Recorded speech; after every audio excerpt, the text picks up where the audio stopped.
All right, and I got green check marks. Everything says it's live. I got my title page up. Hey everybody, I can see all the people piling in. It's great to see everyone here early. I'm feeling very festive. I'm excited about Christmas. I've got a whole day, afternoon's worth of guests lined up, and our first guest is already here. So I'm going to roll the intro reel while a few more people here start to filter in, and then we're going to get things underway. And it's going to be a fantastic show. Thanks for joining me. I'm David C. Barnett, and you're tuned in to Small Business and Deal Making, the podcast, YouTube channel, and blog where I talk about buying, selling, financing, and managing small and medium-sized businesses while controlling risk. So if you're looking to take control of your future through buying a business one day, or if you already own a business and you're looking to grow or exit, you've come to the right place. I talk about interesting things, I talk to interesting people, and I answer your questions every week right here. So be sure to hit like and be sure to hit subscribe, and let's get to it. Awesome. And welcome, everyone. Thanks for tuning in. Thanks for the people that are listening afterwards or watching the replay here on YouTube or through one of the audio feeds. Giuseppe, how you doing today? You're frozen. Good, Dave. I appreciate the invite. I'm excited. I'm frozen. Yeah, I can see you moving around now. And so for everyone who doesn't know you, you're Giuseppe Gramatico. You're the franchise guide, right?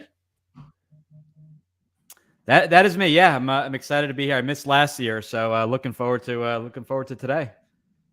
How are things preparing for Christmas there in New Jersey? Doing good. We got a storm hitting as we speak, so hopefully we're not losing internet or electricity, but usually the connection is really solid. So I don't know about you, but we're getting our first snow, which is kind of cool. We're getting a mixture of rain and freezing rain. It started 30 minutes ago, and freezing rain is usually murder on wires and poles. So hopefully all the utilities and the internet stay alive for me to get through this afternoon. I certainly hope. We've already got a bunch of people piling in here. We've got people over on LinkedIn saying hi to us. We've got Anthony in Minnesota saying good morning. It's still morning time over there. And Simpo256 says, thank you for the live as well. This is really awesome. 8 people. Yes. And I agree with you, Simpo. It is an awesome group of people to have this afternoon. The whole theme of this Christmas show, of course, is kind of looking back at the year that has happened and looking forward at what's upcoming. And Giuseppe, you and I have spoken several times. I've been on your show, you've been on mine. And what we talk about is we talk about franchises and stuff. And so what can you tell us? What have you seen in the last year? Maybe some success stories with some of your clients or some new trends or something that you'd like to share with us? What's going on in the world of franchising? Absolutely. But before I start, I know I forgot something. I forgot my spiked eggnog, so I'm gonna have to settle with water. It's 12 o'clock here, so it's never too early. But the spiked eggnog got left behind in the kitchen. So, but no, it's been a crazy year, and the franchise world, just like any business, right? Kind of like everyone wants to know what's hot, what are the trends, and really it comes down to what we've seen is really just the franchise companies have really taken a step back to see what the franchisees really need. And, I will say not every franchise is built the same, but, taking a step back to say what, if I had to do this all over again, or if I were a franchisee, what would I really need? And we've seen things such as franchise companies not only offer marketing, but they've, added, turnkey marketing and a call center, so that they've realized that, getting all these leads, but no one's there to answer the phone if a franchisee is out in the field. So they've really kind of doubled down on the support they've been offering. Our advice never changes. We always want to find, if you trust the process, and we're going to find you the right fit for you.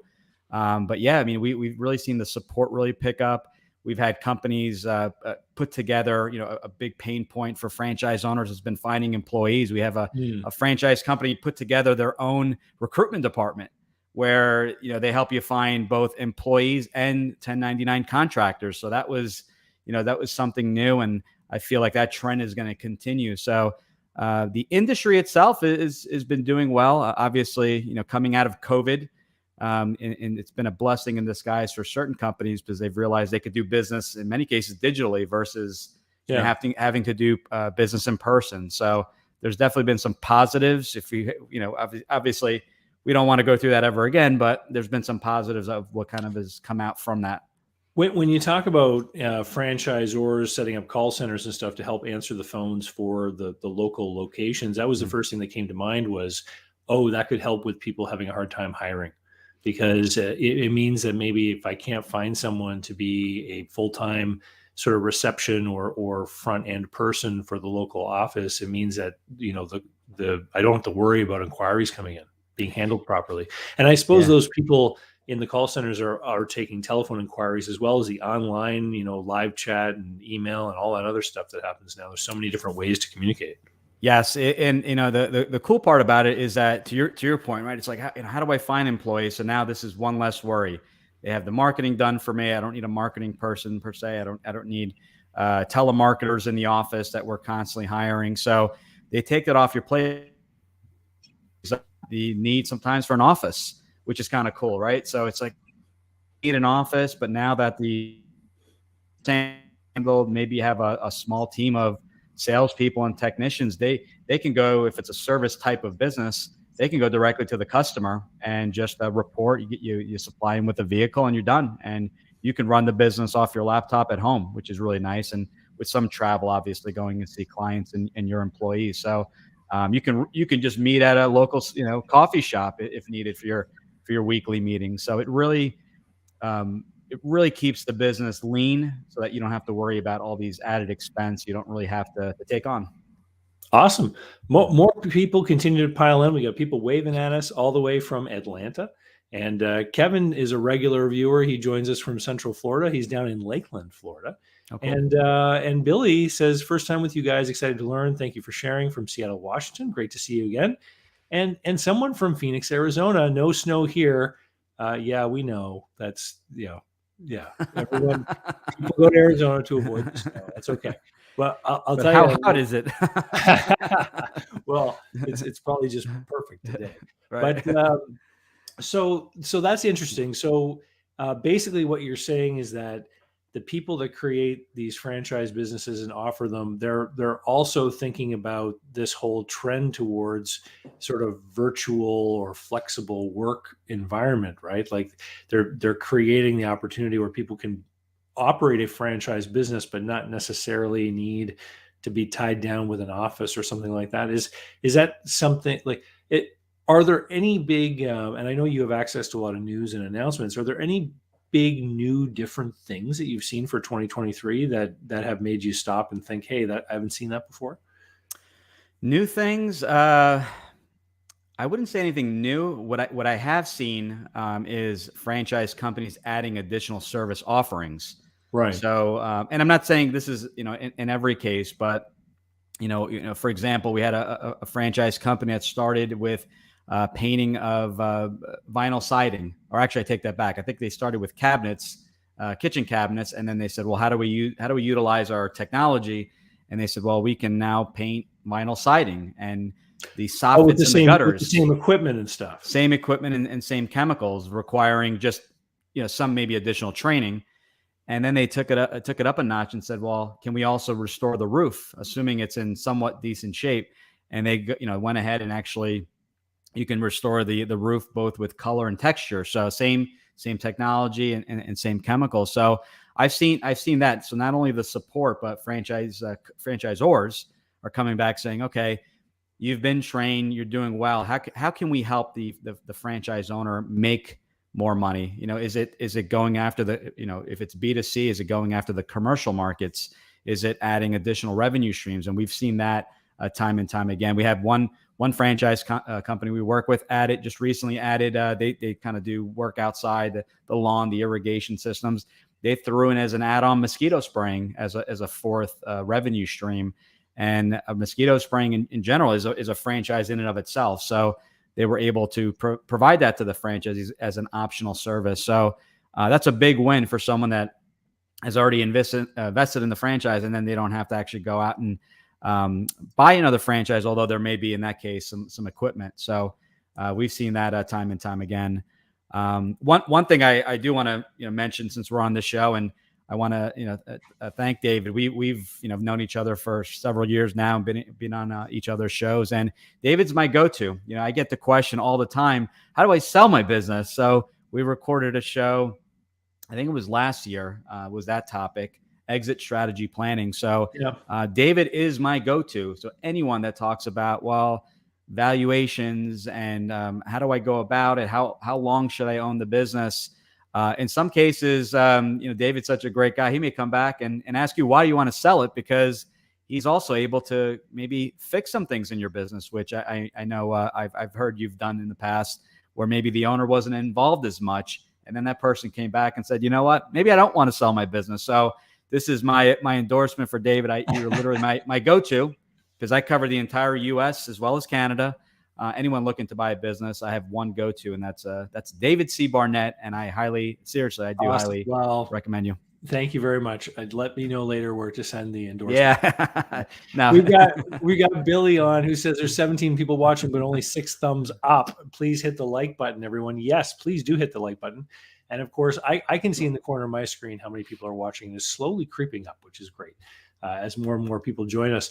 Why don't you share with us a success story from this past year with one of your clients? Can you tell us, obviously not any names or anything, but I know that one of the common sorts of clients that you work with are people who are trying to escape, an office career that they don't really like anymore, and you help them to find the right franchise that fits with them. Can you tell us a story of a client success in 2022?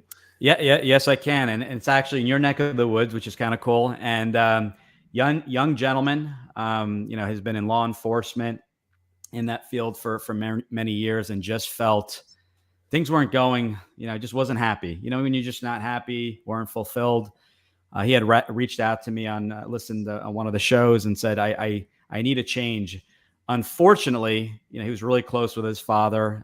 He had passed about a year and a half ago, and his father had left him an inheritance. And and with the inheritance said, I want you to I want this to change your life. I don't want you to spend this. Not to say he would do this, but I don't want you to spend this on a brand new car or 90-inch television. Let's really just, I want you to reinvest, and this can change the course of your life. And he really took that to heart. Took some time to really just get over. Obviously, he was really close with his father, and he said, I need to make a change. And we were working together for several months, and he was able to transition from his job. He was thinking maybe doing it part-time, but he just said he's in the executive recruitment space now. Okay. And he just loved it so much. And he just said, you know what? I didn't know a business existed that I can run from home, that really is not really restricted by territory, that I can really, work with people both in Canada and the US and help people in their time of need find employment. And I checked in with him, because every business takes time to learn the system and how it works. And he's never owned the business, but he said, his exact words were, I wish we met sooner, because this has been just a game changer. He's doing well financially, but more importantly, he's like, I just feel fulfilled. Like, I feel like my life has more purpose. I enjoy it. And I wake up energized to go to work. Yeah. I've known many people that have been in certain first responder type roles, like being a police officer. And it's really important work, and the people who do this work obviously, demand our respect and our love. It also puts you in the line of some pretty, traumatic and stressful things from time to time, and so I can totally see that could wear down on someone and make them want to have a change in what they're doing. One of the themes for 2023 is everybody's talking about this recession with the increased interest rates. And when you're talking about something like a recruiting franchise, it makes me realize, yes, there could be, people being downsized, there could be layoffs, there could be all kinds of things happening. But what that means is it means change.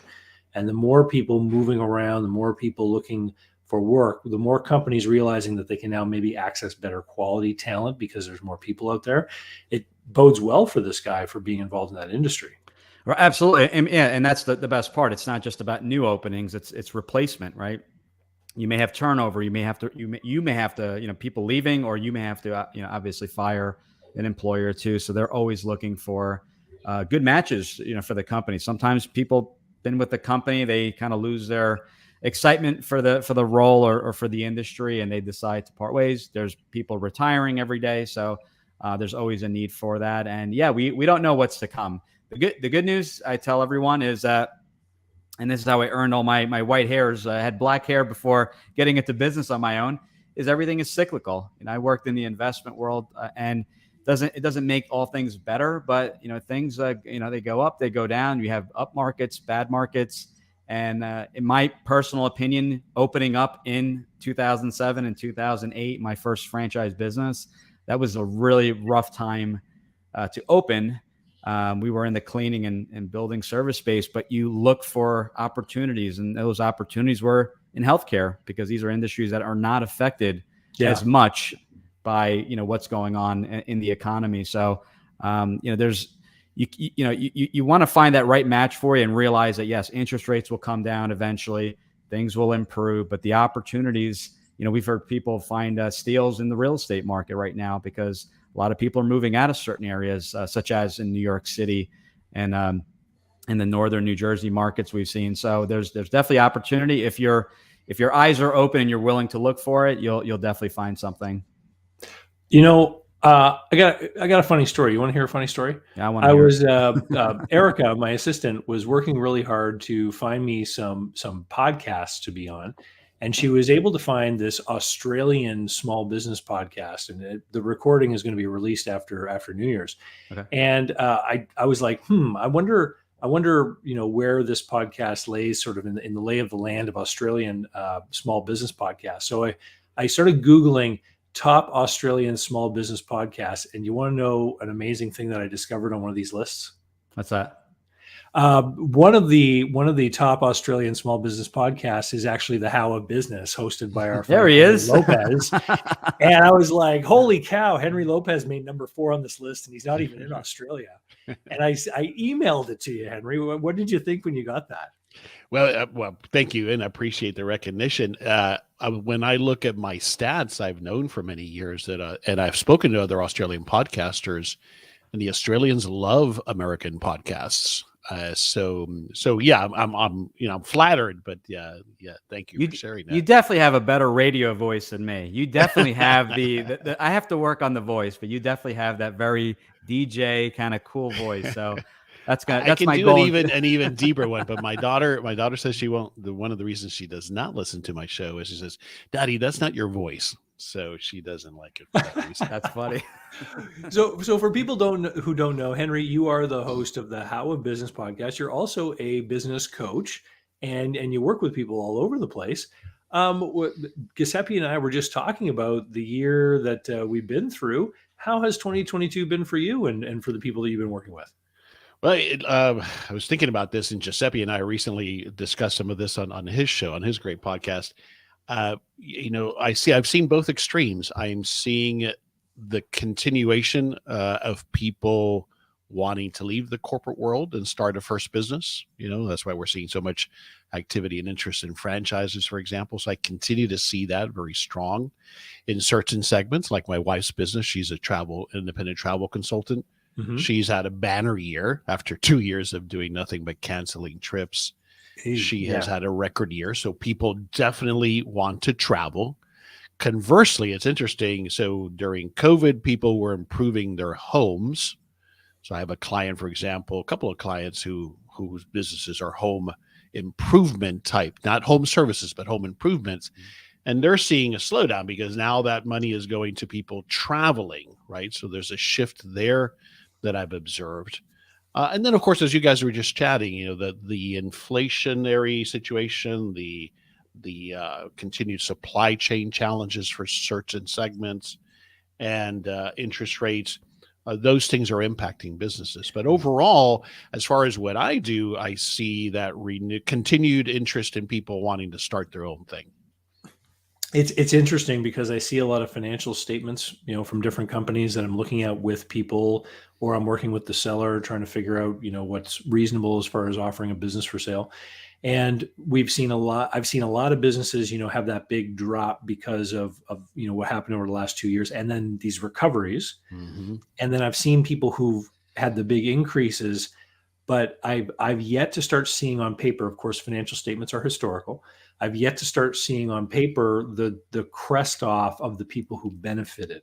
So it's Mm-hmm. interesting that you're experiencing that, and I'm wondering if a lot of, home improvements can be very expensive. I'm wondering if a lot of that was financed through things like mortgages or HELOCs or whatnot, and because of the interest rates, maybe people are a little more sensitive about spending that kind of money. Sure, there's no doubt. Also, I think obviously people were staying at home. And so it Yeah. was a renewed focus on let's fix up the home, let's fix up the garage, whatever the case might be. Now those budgets are going to satisfying that pent up demand for travel. Another industry that I'm seeing latent impact on is the restaurant industry, which I have some experience and past experience and affinity to. But I think we're seeing now that the PPP loans have been exhausted and the EIDL loans maybe have been Yep. exhausted, and we have to start paying them back. We're seeing Mm. businesses, restaurants I'm seeing that are not surviving. So there's that latent impact that's what I'm seeing in the restaurant industry as well. But most importantly, in Florida right now, how's the weather? Because Dallas is freezing, apparently. Yeah, it Frozen. is. David reports Balmy, that Dallas is frozen. which is where I used to live. It is 78 and sunny. We are getting a cold front tonight, so it might drop it down into the 50s this weekend. So we will be shivering. The whole continent, across the whole continent, we have crazy weather. We have rain and freezing know. rain today. So hopefully the power lines stay up for this Right. broadcast. Do you have a heater in Florida? Do you have a heater in your home? The We 50 is do, cold. but it hasn't been turned on in a while. It's part of the HVAC system, right? So when we turn it on, it's like, what? Make sure it works. So, okay. So, it's interesting because I was out shopping with my daughter the other day, and I was thinking about, sort of the hangover from the pandemic time and the effect on businesses. And you're saying you're seeing some restaurants close. Mhm. At the height at the shopping center that's closest to my house, at the height of the closures, I think I counted about 23 empty spots, Wow. and I think we're down to 18. So some new things are appearing, Mhm. but I find it interesting. I know, and of course, the shopping center, this is very expensive space, right? Square footage, and so I'm keeping an eye on it because I'm just wondering how long it's going to take for things to backfill. And in this day and age of online shopping and everything, I'm wondering how long it's going to take. Yeah. Well, it's actually like Giuseppe was talking about it. I was listening to you guys chat about commercial space availability. I think that now that is creating opportunities in certain areas, right? I mean, the prime real estate is still the prime as far as retail goes. Those A shopping centers, other than malls, at least in my observation, is still doing fairly well. But there are opportunities in A minus or B spaces, I think. Right. And there's definitely an opportunity there. But the challenge is, of course, as always, landlords, I think, are still holding tight. So they're not quite, how that is. Sometimes we wonder, how can you afford to have a space sitting empty for so long? But the math that they do is different than the math that I do. So, but I think you're going to see some opportunities there for people that need retail space. It's interesting you talk about that. I remember I have a good acquaintance, a friend that I've known now for a couple of decades. He's a commercial real estate agent. And I remember one day he told me that the worst thing in the world of a commercial landlord is to actually lower the cost per square foot on a contract somewhere. That's right. And he was telling me that these landlords would rather keep an inflated rate and give you 18 free months at the beginning of a lease than lower the cost. Yeah. Because whatever rate is printed on that lease, those are the things they bring to the bank, and that's what they value their building on, and that's what they can borrow on, even if they're giving away, a year and a half of like free rent to someone. Yeah, or tenant improvements is another thing. Or cash back with tenant improvements, but they just don't want to change that par value rate, whatever the sticker price is for that commercial real estate, the price per square foot. Well, they're That's also interesting. calculating the future of that, right? If I lock them in at a 5 year with a 5 year option, well, that's 10 years now that I've got them locked in at what they would feel is a below market rate. So they have no opportunity to recover that. Right? Mm. We're seeing the flip side of that. One of the businesses that I'm in now, I'm a minority partner in a franchise called Office Evolutions, which is a shared office space, co-working space. And the benefit there, conversely, is we had to really offer low rates because we opened in the middle of COVID, June 2020, we opened. Yeah. But because we do memberships and not long-term leases, we've been able to turn over those memberships at higher market rates. If we had locked in 5 year leases at those lower rates, we'd be out of business. Right. Hey, I'm glad you brought up the co-working space because I'm curious to know how I mean, obviously it was new in 2020, so you would expect to have some growth in 21. Um, has the type of customer or the way the customers use the space changed dramatically since the concern over catching the illness has changed over the course of the time? Yeah, no, definitely been impacted. I think the thing that, however, David, has impacted us most beneficially is this hybrid model that I think we're settling on. Not so we have two clients traditionally who has used executive suites as that small solopreneur or 2 to 5 person business, the broker, the small attorney, the small CPA. That's been the typical consumer of this. But since that model has evolved into not just private offices, but co-working spaces, shared spaces, day offices, that kind of thing. We're seeing the person that may not be able to work from home as efficiently, but wants a suburban location to go to, not a commute to the city center. So that's key. Or, they just need a place to meet a client periodically that's not their home office. But we're also then, in addition to that traditional small business, we're seeing the corporate employee that now is getting a stipend to either go get a co-working space or even a private office because home doesn't work for them, right? So it's almost like now these big companies almost can become part of the revenue stream via the expense accounts of their employees. Correct. They're being cheaper, told right? to They go save find one of these Absolutely cheaper for them. Yeah. Yeah, I'm seeing. I mean, from anecdotally, what we're seeing is, and from what I'm hearing, is a lot of corporations settling on that hybrid model. I personally think over time, corporations are going to want what I label as more transactional workers to come back into the office, because I believe that productivity is when you've got people in the office, but the employee has had the leverage here, right? Of saying, no, I don't want to go back to that. So I think they're settling on a hybrid model. But, you talk about New York City, Giuseppe, a lot of companies that I'm familiar with, their corporations, they've given up a lot of that lease space that was costing a lot of money and going to, what used to be called in the Big Four, the Big Eight, the hoteling concept, where every department has a week during the month that you would have face-to-face, or you can schedule a cubicle if you need to come in. So that model is, I think, where corporate America is settling, and the remote, allowing those remote workers, typically more knowledge workers, to have that option of either working from home or in a nearby co-working facility. It's interesting because I got a sneak peek of this actually well before the pandemic. Back when I used to work for American Express, they moved from a very large spread out. This is the Canadian head office. They moved from a very large sprawled out spreading campus in a very suburban area into a tall office tower where they took a few floors, and they made some radical changes. One of the changes is that there are certain employees that just need to be there. They're dealing with data systems and card account numbers and stuff like that. Those people have to be in a controlled environment there every day. But for everybody else, there were already a large degree of flexibility with work from home. And I remember the guy I reported to and the person he reported to, they went from having their own cubicle and a spot to park, an ocean of parking, to being given 2 days a week where the company paid for their parking. And if they wanted to come in any more than that, they had to pay for the parking. Interesting. Oh, wow. So they only had free parking 2 days a week. And so they were told, these are the only 2 days we expect you to come in, make your meetings on these days, otherwise work from home. And some people were very purist in their office attending habits, and they paid their own parking. Other people took full advantage of it, but I saw that. That was that would have been in 16 and 15 and 16 is when they were implementing that. Yeah. But it was something that they had done. It's going to be interesting. Too. Yeah. Yeah. I mean, I It's think gonna be Google interesting what's to announced come, Google announced about a year ago.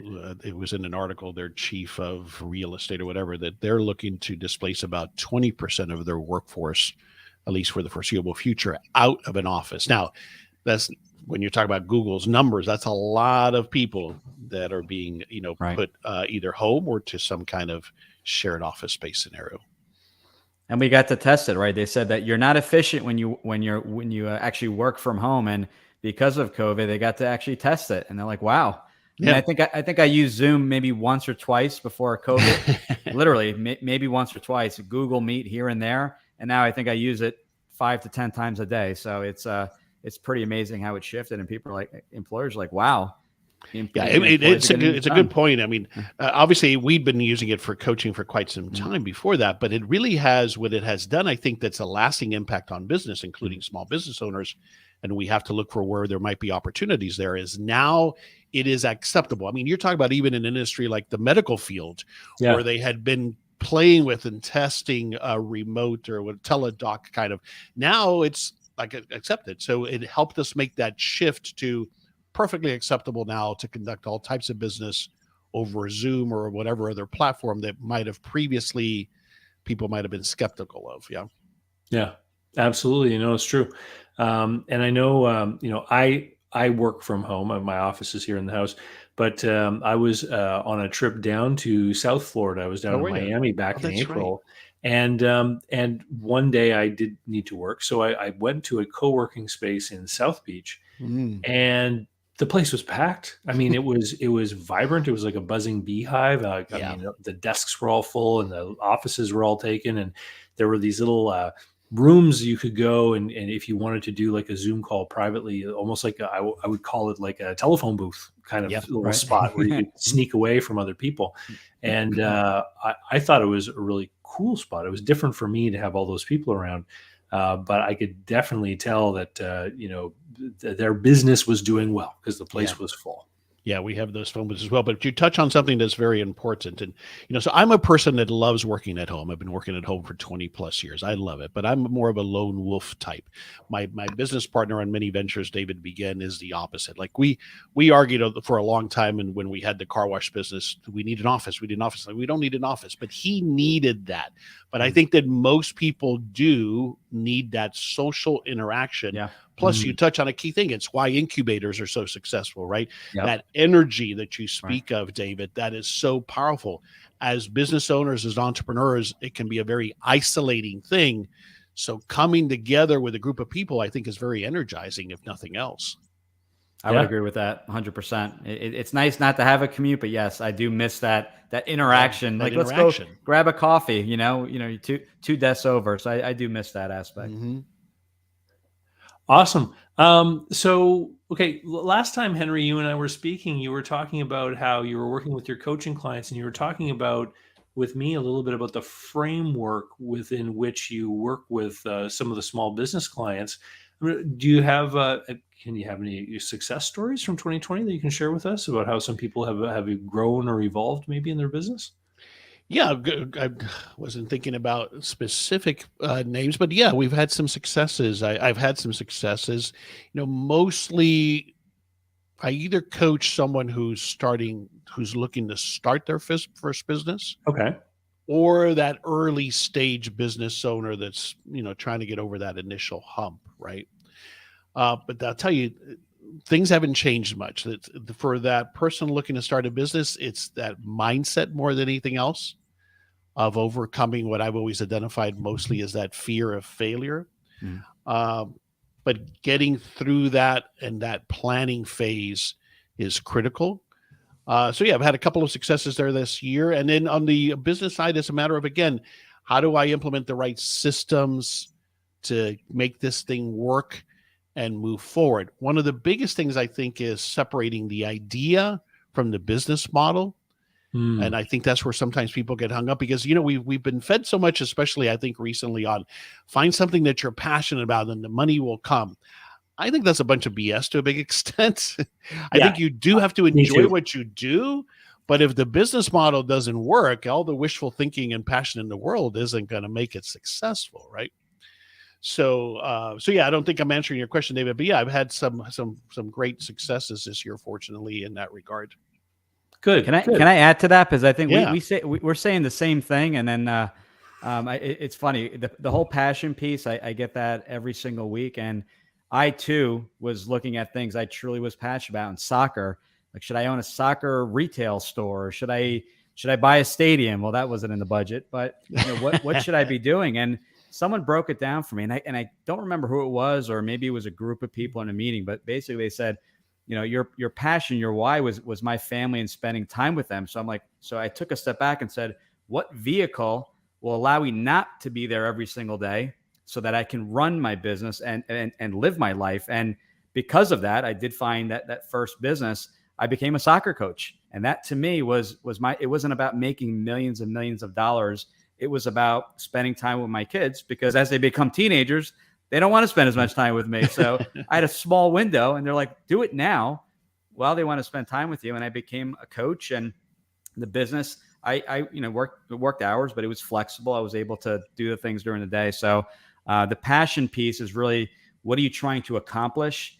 I think we're focusing too much on what you enjoy doing. And the last thing I'll say on that is, sometimes when you focus on the thing you're passionate about, like soccer, and that becomes your day to day, then you start to burn out, because that was your thing to get away and not Good think point. about work. And then you end up kind of burning out, saying, I'm doing this every day. It's not as enjoyable. But we say, and that's you know, Henry and I get along because we say the same thing. So it's just literally we are, you know, we literally say the same thing about passion, about finding a business. And maybe that's why we get along so well. But Yeah, no, I agree. And listen, the way, the thing I also always say is, I'm passionate about business. That's what I'm passionate about. Yeah. Well, I'll let you guys continue. I wanted to thank you for the invite. This was, I missed last year and I was bummed. I'm going to go grab my spiked eggnog. Maybe I'll join again later, but I wanted to wish you guys a Merry Christmas, Happy New Year to everyone listening, Happy Holidays, and looking forward to talking again, you know, in the near future, and coming back on the show. We'll have some new topics to talk about.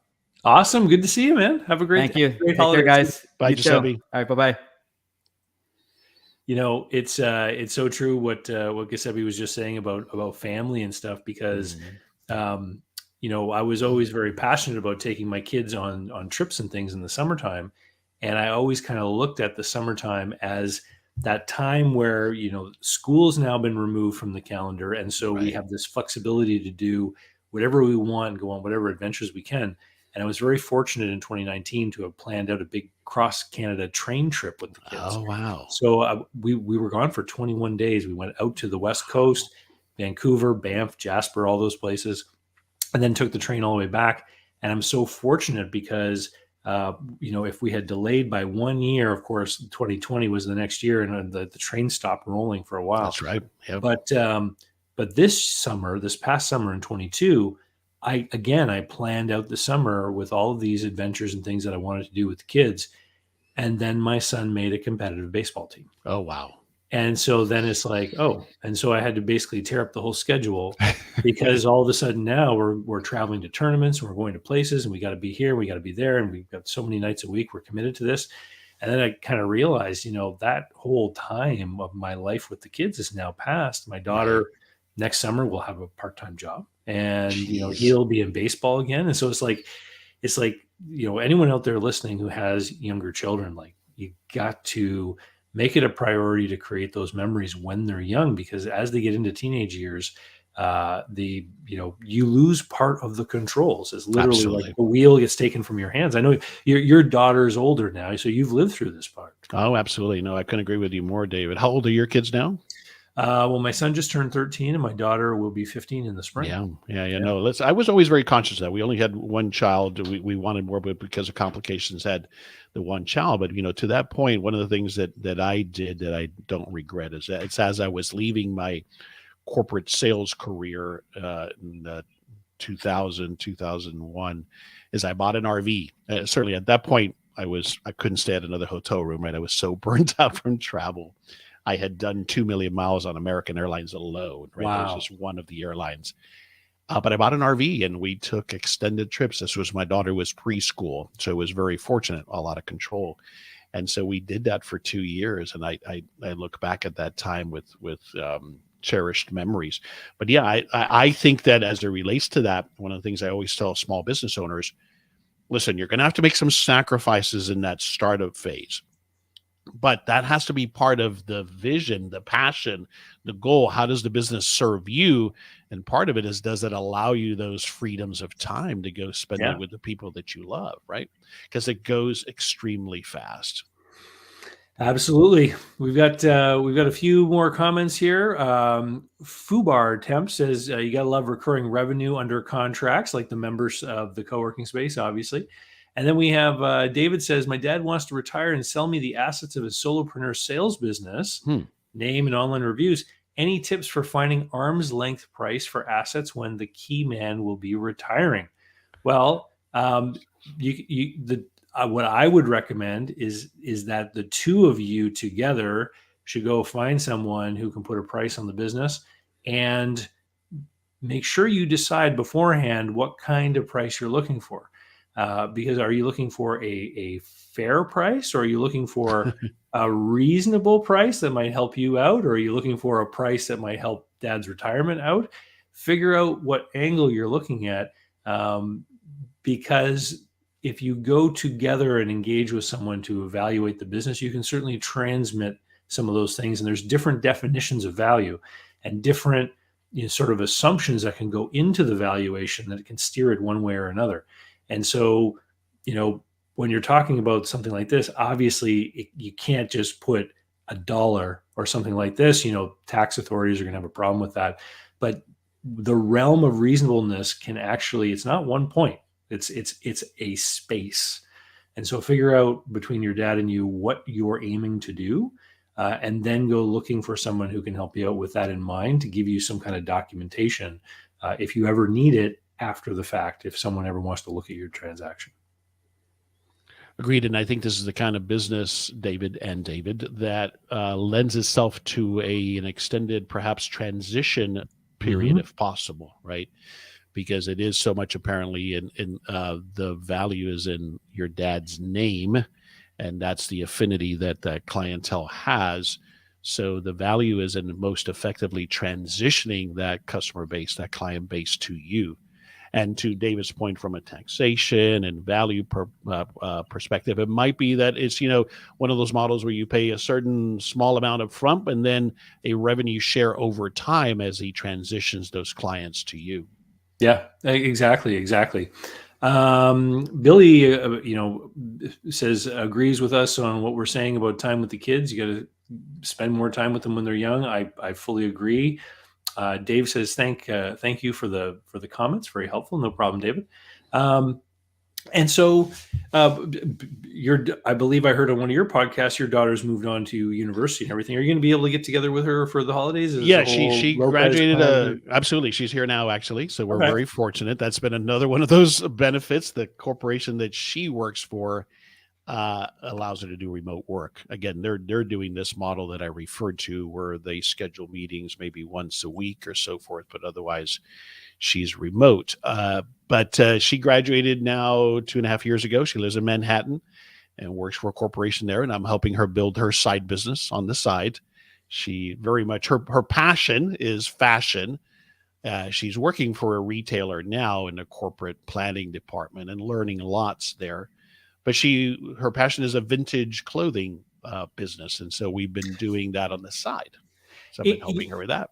It's interesting because in preparation for today, I've been looking up different news articles, right? So that, we don't have any moments of nothing to talk about. It's funny because one of the things that I saw come up in one of the searches I did is that it was a survey of people asking how they were planning to deal with inflation, right? How are you planning to make ends meet with a greater inflation?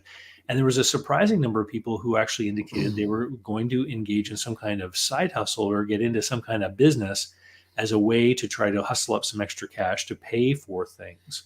And I would imagine a place like New York City is a very expensive place to live.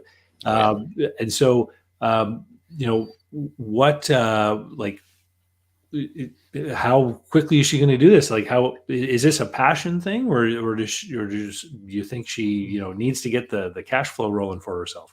Right. So we're building it the way that I would recommend somebody build this type of side hustle, because she wants to keep her corporate job for a number of years to learn and to get that experience, and of course for the stability of it, right? Namely benefits and healthcare benefits and the pay. But the end goal would be for her to have a physical retail location somewhere in Manhattan, right? So signing a 5-year lease and the whole bit. But that's a huge step to take. So in the meantime, between online and pop-up opportunities, that's where she's been building the brand and a following. Because I think building the following is one of the key components initially, that then she can announce, okay, I'm about to open my physical location, come see me. Otherwise, you're not a needle in a haystack, but you're out there amongst many competitors trying to get people to flow in through the door. So there are these opportunities that exist in all places, but certainly in a city like New York City, and specifically in her segment of vintage clothing. There's a place in Brooklyn that facilitates these. They have a permanent location. You rent a booth essentially on as you can do so basis, first come, first serve, but she'll do weekends. And so she's been doing that for the last couple of years to understand the model, to understand pricing, even some merchandising. And so that's what she's been working on and learning. Kind of like a farmer's market of other kinds of merchandise. Yeah. I mean, the whole, this really relates to the whole MVP approach to building a business, which I am such a proponent of. Yeah. And I think that it can be done in just about every industry. Listen, if I'm going to go open a car wash, I can't start with a pop-up, right? You have to go build a car wash. But in every other business, I can probably start small and scale over time. It's interesting that the first time I noticed a real tie-in between retail and social media, I think, was with food trucks. Because every time you see one of these food trucks or trailers, they've got their Instagram or their Twitter or everything all on there. And I began to realize that people would, if they really liked the food, they would follow them and then see the posts like, today we're over here, today we're over here. And so that they could actually follow these food trucks around to different locations. And I can definitely see with what she's doing is akin to a food truck. It's like only available momentarily as it moves around.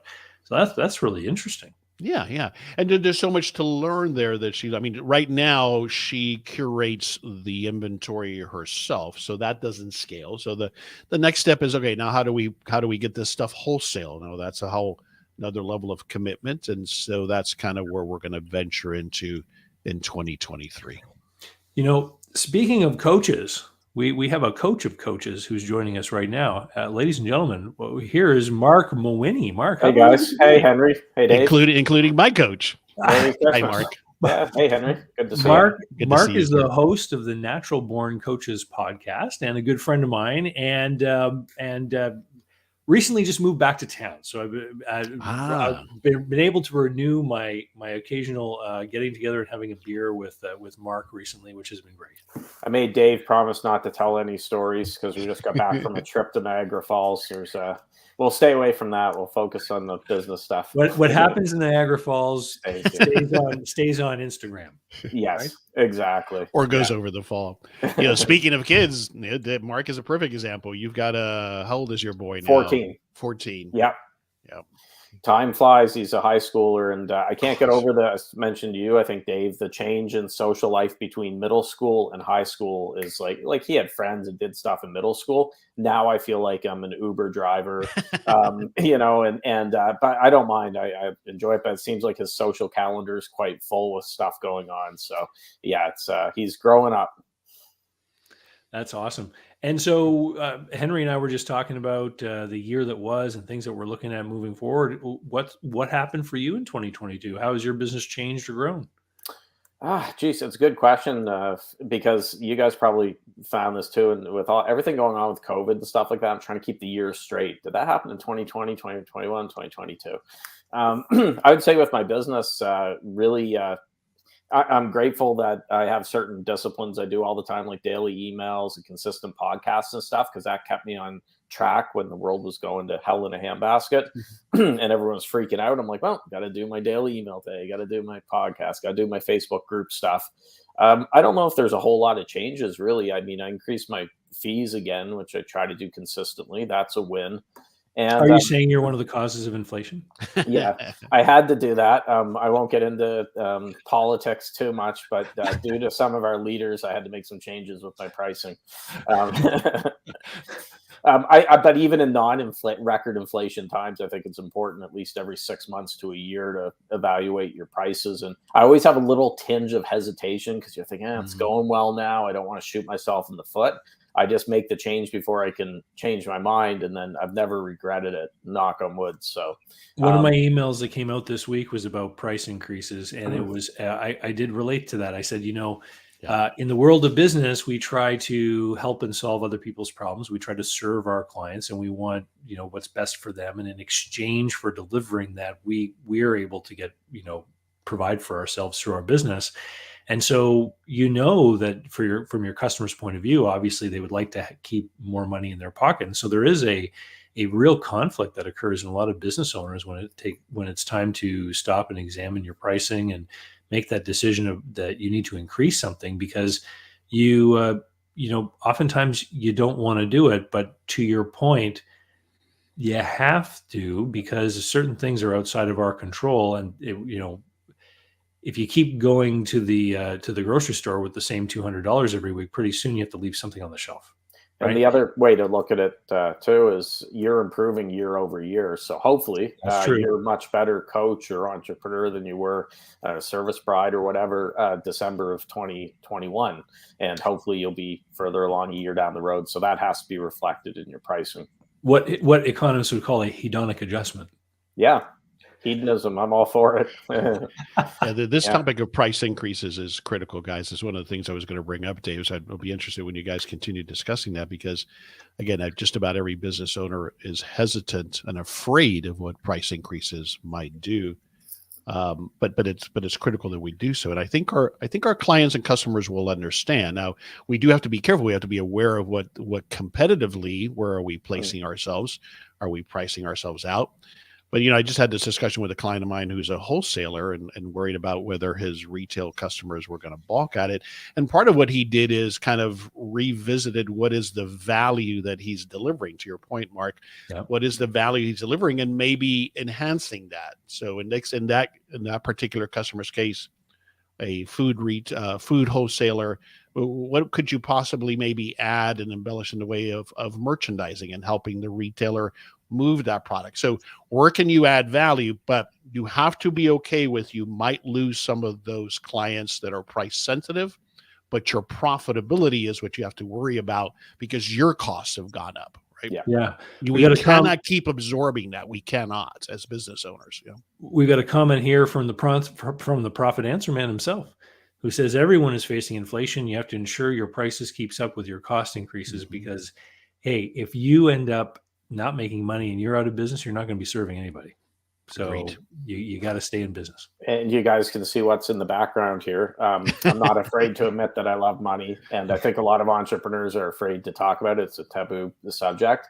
And that's part of the reason I have this here in my background, is I want my clients to be comfortable, the coach I'm helping with, hey, I'm in business. I'm here to make a profit. It's not a charity. It's not volunteer work.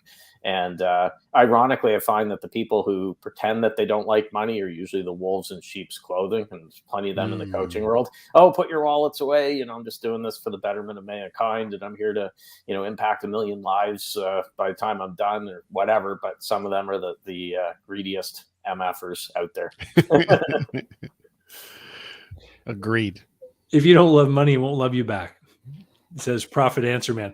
That Profit Answer Man sounds pretty smart. Maybe we'll have to have a longer conversation with him maybe later. I think it ties to the conversation we were having a bit ago about passion, right?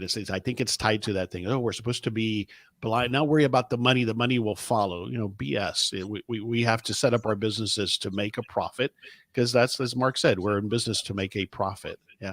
Now we serve our clients, we provide value, but in return, we need to make a a profit and support and provide for ourselves and our families the lifestyle that we wanted. Otherwise, let's go get a job, right?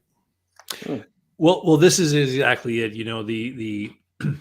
The great thing about the free market system is that everyone is free to spend their dollars in whichever way they want. Mm-hmm. And if you set up a business and dollars start flowing your way, it's because you are solving the problems, or you're making people happy, or you're providing something of value to other people. And they're letting you know through basically like an election, like those dollars are votes. They're saying, yeah, we like what you're doing. We encourage it. We want you to do more.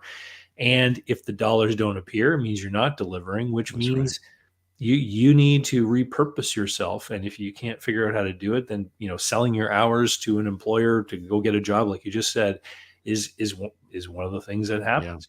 Yeah. One of the big things that everyone's talking about for 2023 is the possible onset of a recession. Well, interest rates have been very low, money's been flowing very freely, and so those dollars that people are voting with in our free market system have been very easy to come by in a low interest rate environment. And as they become more valuable, as interest rates go up, it becomes even more important to make sure that you're operating properly, to your point, delivering value, finding out a better way to serve people. Because if those dollars keep arriving, then that's the encouragement you need that lets you know that you are delivering for the people you serve. I had Bob Berg on my show years ago. I think it was 2014, 2015. And he wrote books like The Go-Giver and, some great work. But he said something in that interview which stuck with me forever. And it's what you said, Dave. He said, money is an echo of value. So basically, you put enough value out in the marketplace, it's going to be reflected in your bank account or in your wallet. The other thing that comes to mind is I'm trying to be a glass half full type guy here with this R word that could be coming up in 2023. And I think back to my real estate days. I sold real estate back in, for a decade in what's the early 2000s, the aughts, or is that whatever we're going to call whatever it? we call them. So I remember speaking with agents who were selling back around like the early 80s, 1980, early 80s, when interest rates were just going crazy. It was like your mortgage was like a credit card. Now, I was in diapers back then, but they told me that they had their best years at that time because what it did was it chased off a ton of peers or competitors, and the strong survived, and then they were able just to scoop up all that extra business. So I see the same thing in the coaching world too. I think these challenges will chase away the people who are a little lukewarm or maybe not making it, but those who are doing well already could potentially do a lot better because there's a lot less competition out there. Yeah, couldn't agree with you more. And so one last thing I'll say, and I'll drop off here, David, is to this point that we're talking about. The question I've been getting a lot, as we all probably do, is this a good time to start a business? And I have always said it's the best of times, it's the worst of times, right? There are some obvious businesses that maybe this isn't the right time. Well, you would not have started a full service restaurant in the middle of the pandemic, right? You probably wouldn't have started a brokerage business right after the financial crash in 2008. But other than those obvious things, we never know, right? There are no guarantees. But we look for, as Mark is highlighting as well, those opportunities that will present themselves regardless of recession or not. We do have to try to forecast that and what the impact might be on my type of business. But there are going to be opportunities just like there always have been. Yeah. And in my opinion and experience, there's never been a better time because of all of the facilities, access to information, all of the leveling of the playing field that exists, regardless of higher interest rates. It's a wonderful time to start the right business. And with a little bit of luck and some planning and hard work, I think we all have tremendous opportunities still, regardless of whether we do go into a recession or not. That's my opinion. Yeah, and I echo it. I've always said that every business is a unique thing. Whether it's the market or the product or the service or who is operating it, and even when times are tough, there's always going to be someone who needs some kind of problem fixed, and they're willing to pay for it. Henry, before you head out, where can people find you online if they're interested in hearing more and learning more? Yeah, everything is at thehowofbusiness.com. That's where the podcast is. That's where my coaching services are. And as I mentioned when Mark came on, Mark is my coach. That's who I learned a lot of how I package and offer my coaching programs now. So thanks, Mark, for your guidance over the years. So yeah, the howofbusiness.com is where you can find me. And David, thanks again for having me on. This is always so much fun and great discussion. That's the thing, coming back to what are we passionate about? We can talk about business all day long, right? I know. I plan to. That's exactly what you're doing. So thanks for letting me be a small part of this. Appreciate it. You guys have a great holiday. Then we'll chat with both of you, I'm sure, very soon. You too, Henry. Same thing, Henry. You too. Have a great day. Have a great weekend. Thank you. Bye-bye. Bye. Oh, that's awesome. Yeah. So as Henry was just saying, you help coaches with the business of coaching. And I always find this interesting because there are a lot of people out there who say, oh, I'm really helpful. I can help people out. I want to be a coach. But we're just talking about having a successful business. You want to share a little bit about the biggest problem that a lot of these coaches have when they meet you? I think the big issue for a lot of coaches is it touches on what you were talking about. They don't realize that it's actually a business. So they go through and get certifications, and they're getting all this training on the art of coaching, which, hey, that's important. It's good to know what you're doing. But then they hang their shingle up, they get their website up, social media accounts, and wait for the business to roll in, the clients to knock on the door. And it just doesn't happen that way. So when I started coaching in 2014, I assumed, just like a lot of new coaches still do, that the majority of my time would be spent coaching clients and a little bit of time with marketing and tying up loose ends, but it mostly would be on the art of coaching. And it's actually the flip side of it. Most coaches are really spending the majority of their time finding clients, and you're not working with clients all day long and stuff like that. Hopefully you can have a system set up that you're not spending too much time trying to find clients and beating your head against the wall. But yeah, that would be the big issue. They don't realize that there's two sides of the coin: being a good coach, but also being a good marketer, bringing a good salesperson, really. And if I had to put my money on one of two coaches, a coach who was an excellent coach but a mediocre marketer, or the other one was a mediocre coach but an excellent marketer, I'd put my money on number two all day long to be successful. Yeah, it's and I've heard people talk the same way about like consulting and about a lot of stuff. It's you spend the majority of your time trying to get the clients. I remember I was working with I was helping someone out who was trying to build a business in the consulting world.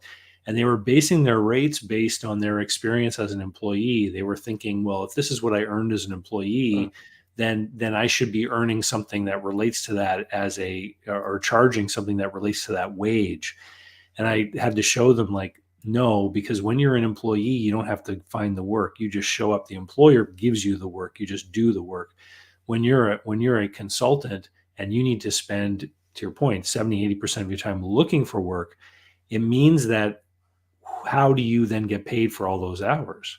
It's reflected in that price. This is why people that might work in a job for $20 or $30 an hour, when that same type of work is being done by a consultant, and all of a sudden it's like $200, $300, $400 an hour.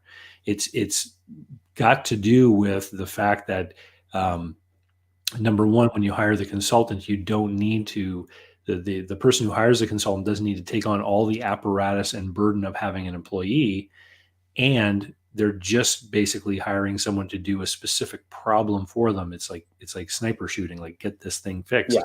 And so then it's not necessarily even about how long it takes. It's what does it cost to get this problem fixed, and what is fixing the problem worth to me? It's a completely different way of thinking about the problem.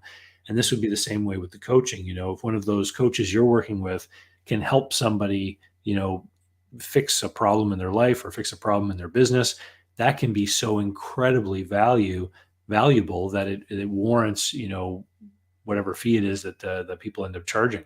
Yeah. One of the challenges I find for coaches is keeping the faith as you're doing all that stuff, like the content creation and getting your message out there, that you're going to be paid for it. And it's tough for a lot of coaches, because if they were being handed money every time they send an email to their list, or every time they put up a post or did a podcast or whatever, I think they would be a lot more excited and they'd have a lot more energy, but you don't always see it right away. Like, you know what it's like, because you've done so many YouTube videos and everything else. Sometimes there's not a direct path. You may see something 6 months down the road from something you do today. And that took a little bit for me to get my head wrapped around it, because back in my real estate days, when I would have days when I would list, 4 or 5 houses, assuming they're priced correctly, I know out of 5 houses in that market at that time, 3 to 4 of them were probably going to sell, or they were going to sell, just going by the stats. And it was much easier to see, oh, there's money in the bank. I made money today.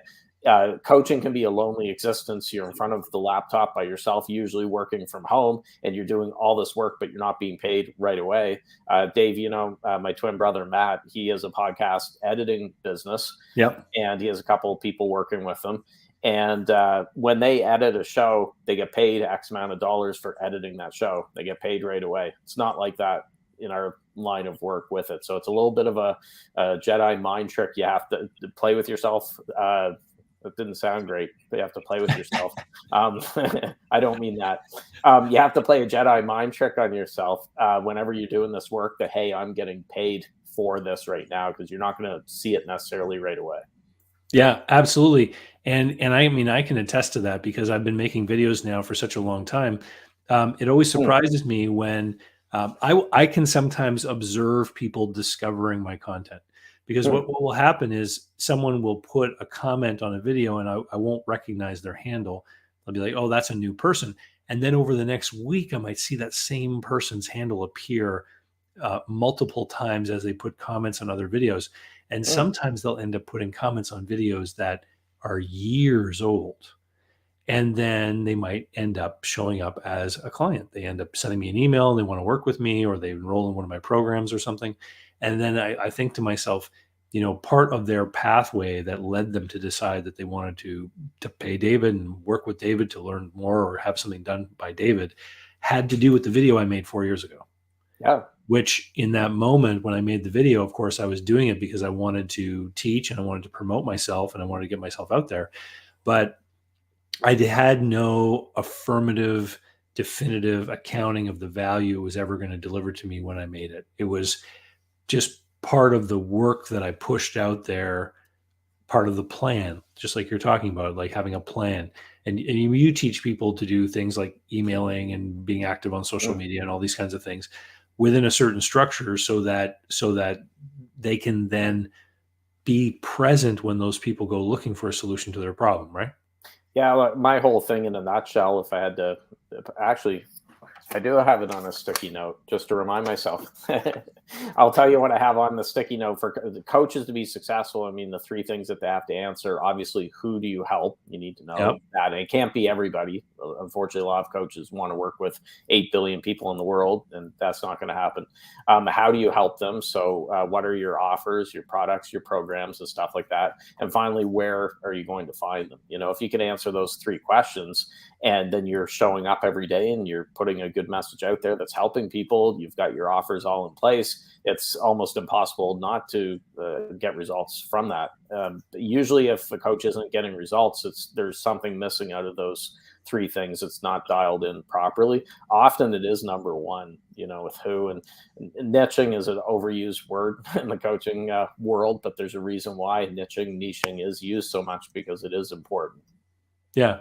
And when you're very, very specific about who you serve, and this goes for every business, if you're very specific about who you serve, it becomes even easier and easier to actually identify those people or to create content or put something out there that's easy for those people to discover. Yeah, well, it's kind of like Avatar. You hear people, not the movie, which I have no desire of seeing Avatar, the sequel. But anyway, everyone talks. Did you like the first one? I was not an Avatar guy. And then from what I've seen, I know this is a hot take. Some people might try to cancel us for discussing this. But what I've seen with the trailers and stuff for the new one, it looks like crappy video game type graphics and things. I hear the story's not great either. So. Anyways. Well, I've only seen one commercial for it, but it's funny that you mentioned Avatar, because this morning when I was getting my haircut so I could look my best today, so really coiffure hair, the barber and I were talking about Disney World, and the subject of the Animal Kingdom park came up, and he was saying that there's a big section of that that's all about Avatar.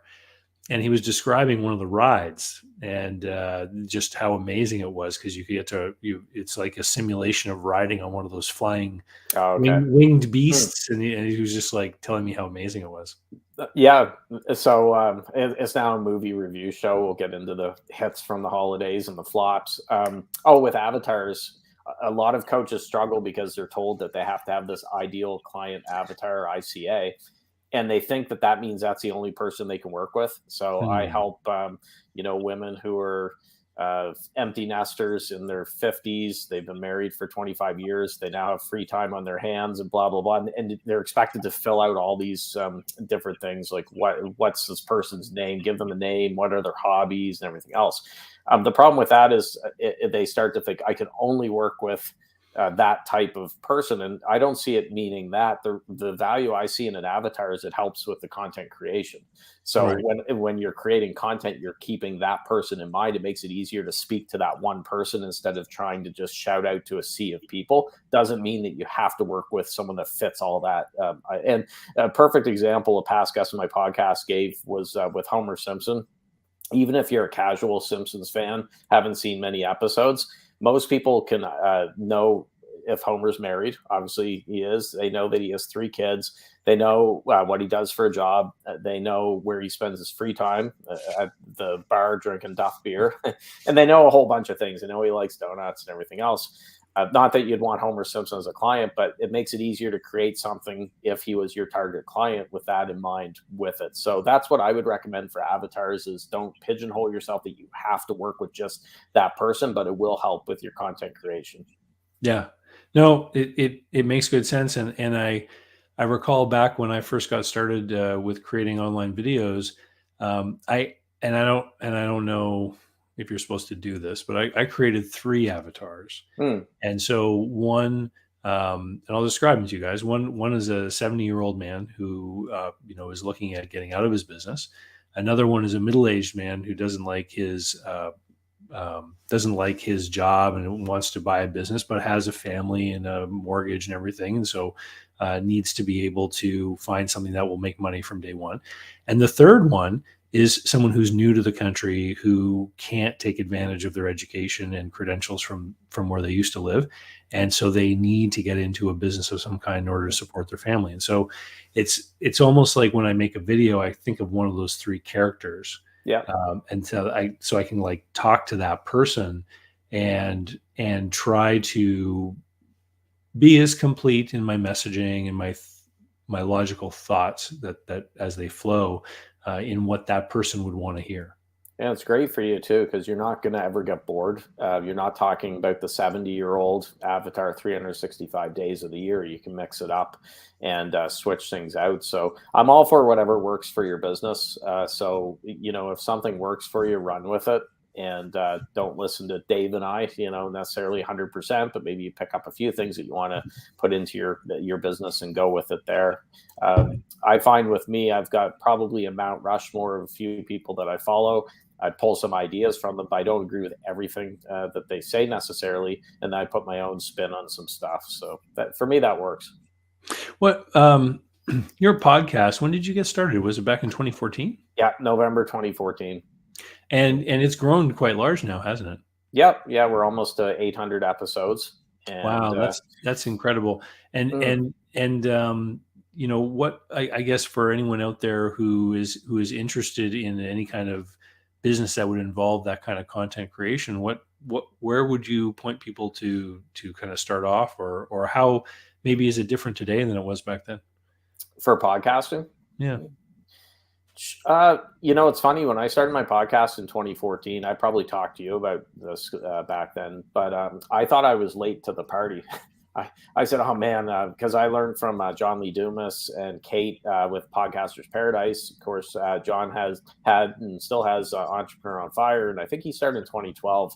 And I thought, oh man, I said, I wish I just had started in 2012. I'm way too late for this, but we'll get her going and see what happens. Now I have people saying to me, well, yeah, Mark, it's easy for you to talk about podcasting and get clients from it, success and stuff, but you've been at it since 2014.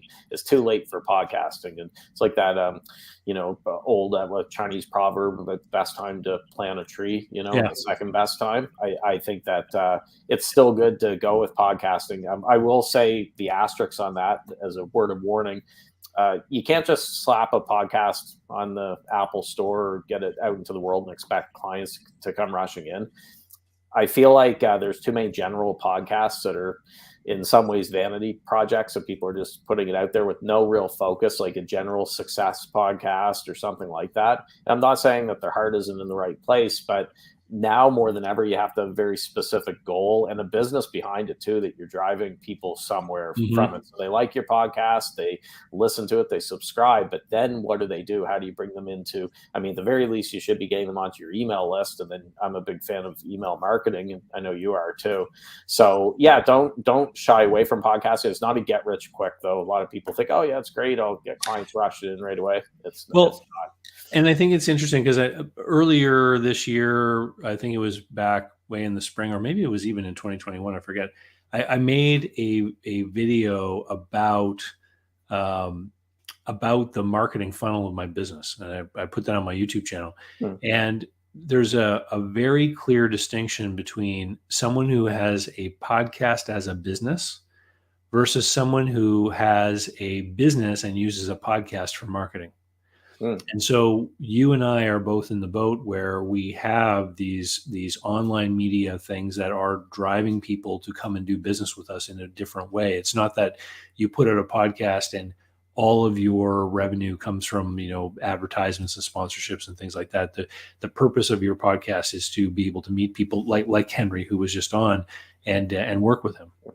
Yeah, exactly. So I've made some great connections. I do a lot of joint ventures. A lot of my JV partners have come from being on the show, or they're new JV partners who one of the perks I give with my joint venture package is they get a guest spot on the show. Right now, where it's a weekly show versus daily, for the first year when I did it daily, and I had more openings. Obviously, now I only have 52 openings a year, and I actually have even less for guests because I do some solo shows. So it's really tight there to get a spot on the show, but my joint venture partners get a guaranteed spot on it. It's a perk with that package. So I don't. I have a main sponsor, Pinnacle Brands, that is on every single episode, the opening ad and at the end and stuff like that. But I do generate a lot of revenue from the show that's not necessarily from my coaching, but from people who are collaborating with me. Interesting. Speaking of podcasts, we have someone who's just come in, who actually has two podcasts. And look who it is. It's the Profit Answer Man. Hey, Rocky. Live from the comments. Great to see you both. Happy to be here. Ditto. Hey, Rocky. Merry Christmas. Happy New Year. You're in Philadelphia, right, Rocky? Close, real close. Oh, really? Okay. Yeah, actually, yeah. Oh, he is. Okay. It was just a bad Rocky movie joke, but okay. We were just talking podcasting, and you and I first met because I think you invited me to come on to the Profit Answer Man podcast. But you have another podcast too. And so we were just talking podcasting. Why don't you let everyone know the stuff that you talk about on your shows? So I have two podcasts. I did the first one wrong. That one is called Richer Soul. I still have it. I still love it. But I didn't set it up correctly. And we can talk about that. The other one is Profit Answer Man. And on Profit Answer Man, we just help small business owners understand their finances and to be more profitable. And you work under the Profit First program that Mike Michalowicz put out, that famous book that a lot of people have read. That is correct. I am one of his certified Profit First professionals, and we teach and help people implement the system, and then we layer on so much more on top of that. Okay. And what went wrong with Richer Soul? So let me ask you a question. What is Richer Soul? Like, when you think of that, do you have a clear idea of what we do there, who it serves, and what it's all about? Well, I thought maybe, certain music enthusiasts from the 1960s. Yeah. See, I thought you said richer soil, so I thought it was like an agriculture. see, these are all the problems. It wasn't clear in the branding what we did and who we talked to and who it was for. And I think that created an issue. Now, once you get on the show, you do, but honestly, it's been quite eclectic. We stay in major themes, but it is still eclectic. I still have fun. I still do it because it allows me to meet people who would never give me an hour of their time, who charge tons of money for an hour of their time, but they come and they chat with me. They send me their books, and it creates great conversations, great relationships, and so forth. See, I've listened to it many times, and for everyone who wants to know, it's basically what, you try to tackle that existential issue of what to do to make your life feel fulfilling and happy beyond the success of business and money. Correct. Yeah. And the original tagline was, "You got rich, now what?" Because there's so many rich people out there, and they're like, "My life is miserable." I'm like, "Stop whining, fix it." No money, no problems. Yeah. Yes, more money, more problems. So we're looking at the year that's gone by, Rocky, and I'm wondering if you can share any success stories that you've had with some of your clients, maybe people you've helped out with Profit First. And this happens to multiple clients, and it's usually about 18 months after they work with us. The conversation goes something like this, because we track their cash flow, we track how much money they actually have in the business and so forth. And at some point, we'll congratulate them because they hit a milestone. It's like, "Hey, I don't know if you noticed, but you've got 6 figures cash in your business." And invariably, they're all like, "I've never had so much money in my business. What am I supposed to do with that?" And we usually tell them, we'll build up a fund inside the business to weather a storm. Yeah. But beyond that, then we tell them, take the money out of the business, go find another stream of income, whether it's real estate, passive investing, buying your office building or the building you're in, or go buy or invest in another business, do something else. A diversification strategy. It's a diversification strategy. So I think that's the biggest thing we like to help people do, is to build large reserves inside their business. Because the number one thing I've realized is entrepreneurship is a roller coaster ride. Mm-hmm. We're all going to get punched in the face. It's a lot nicer when you get punched in the face to have a nice big cushion of cash to soothe you through the problem. If any of them are stuck, Rocky, I'll give you my address so you can send it up this way to Canada, and I'll gladly take it. Yeah.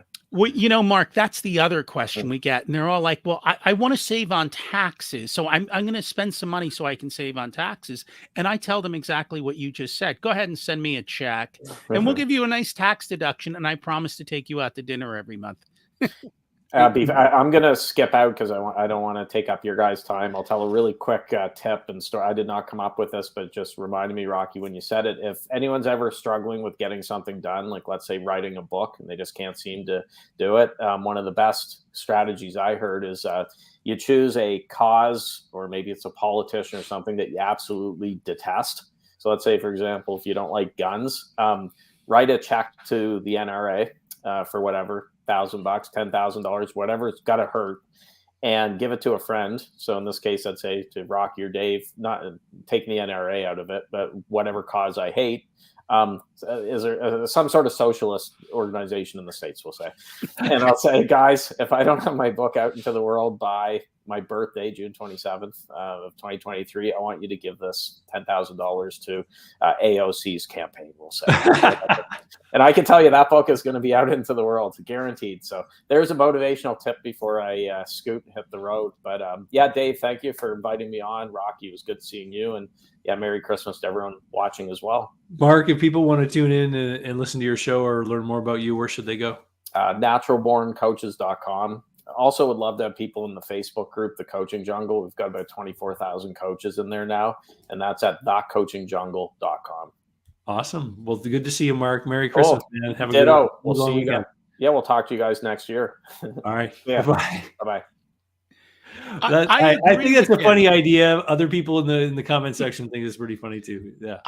I tell people that. Do It- you? it- oh, yeah. Because on the other podcast, it's like sometimes you're dealing with parents who don't, they don't fill out their wills, they don't do all this stuff. It's in being in the sandwich generation. We're like, look, stop arguing with your parents. It's Christmas, but Sunday, right? Sit down with your parents at Christmas and go, hey, I know we've talked to you about this in the past. We're not going to bother you about your will, your advance directives, any of those things. Just understand when you pass away, we're giving your money to AOC and we're sending your ashes into the Atlantic Ocean because whatever, you'll see how fast they get their stuff done. There you go. We have a question for you from Brett, who says, Rocky, what do you consider to be the key to success beyond money? So I think the biggest problem that we all face in life is we didn't decide on who we wanted to be and what we wanted to do. And we aren't living in alignment with that, right? You go, we're told, right? Go to school. Okay, now you got to go to college, or depending on how you grew up. Oh, you have to go work here, or you have to go do this, or oh, you're smart in math, be an accountant, right? They're like, we hate accounting. But they were told to do something and they never questioned it.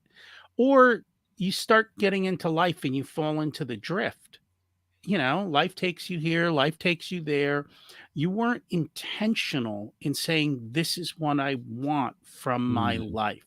So I think a big thing is the first step is to sit down, forget about what's happened in your life and say, what do I want? Like, what do I really want out of life?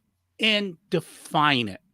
And once you define it, understand that it's the definition of today. I'm guessing, David, if we looked at you 10 years ago, you probably had different ideals. You had different vision, different. So this is going to change over time.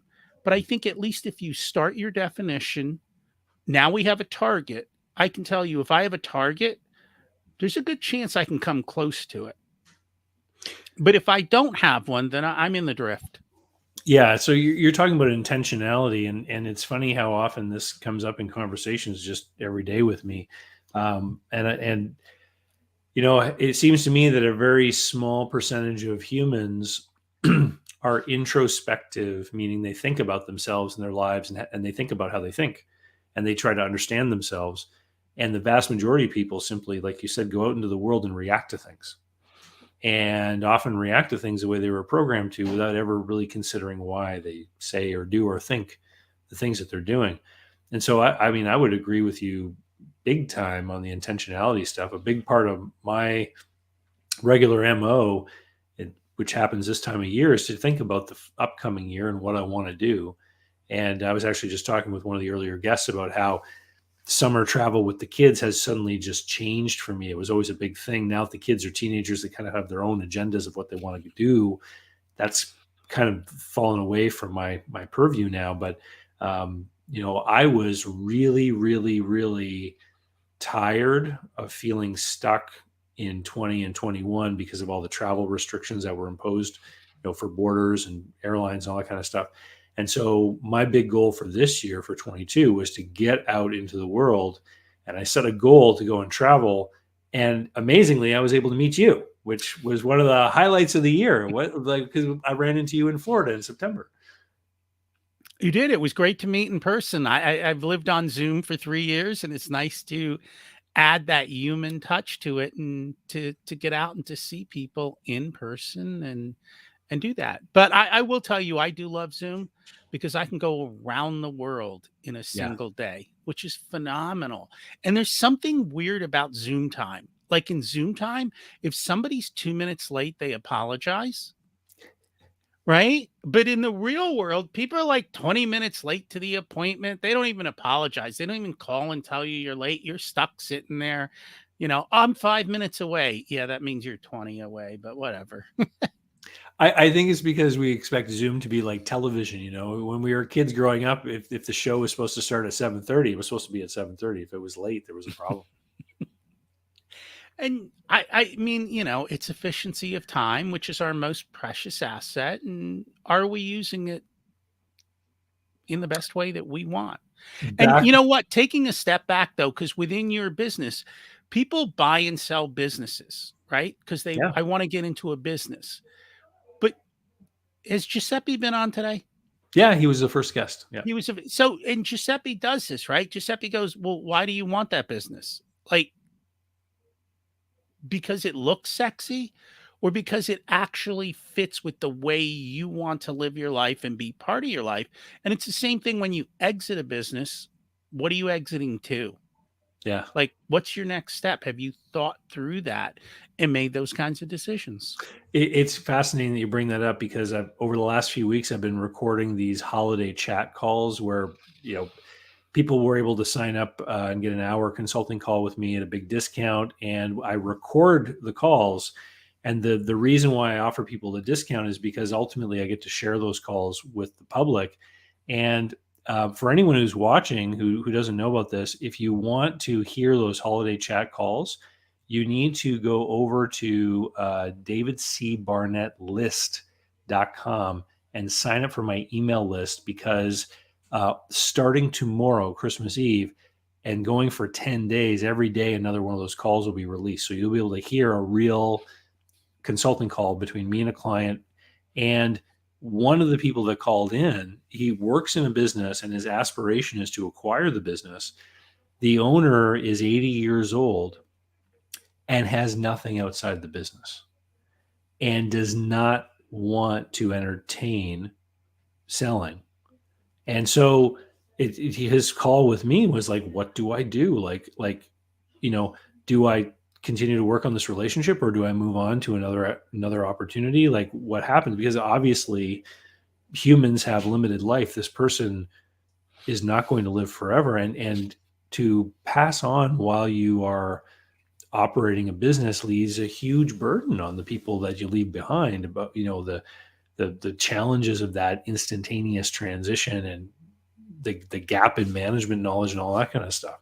And so it's one of these cases where this gentleman just doesn't have anything else going on in his life. Well, was that by choice or is it just like, you don't know, right? And that's the Yeah. question. Like, I don't know. Yeah. And I don't know either, but having things, designing your life, deciding what is important to you, these things are all very, very important. And yeah. So on your podcast, one of the things that you finish with every time is you have a great little clip of music that comes on.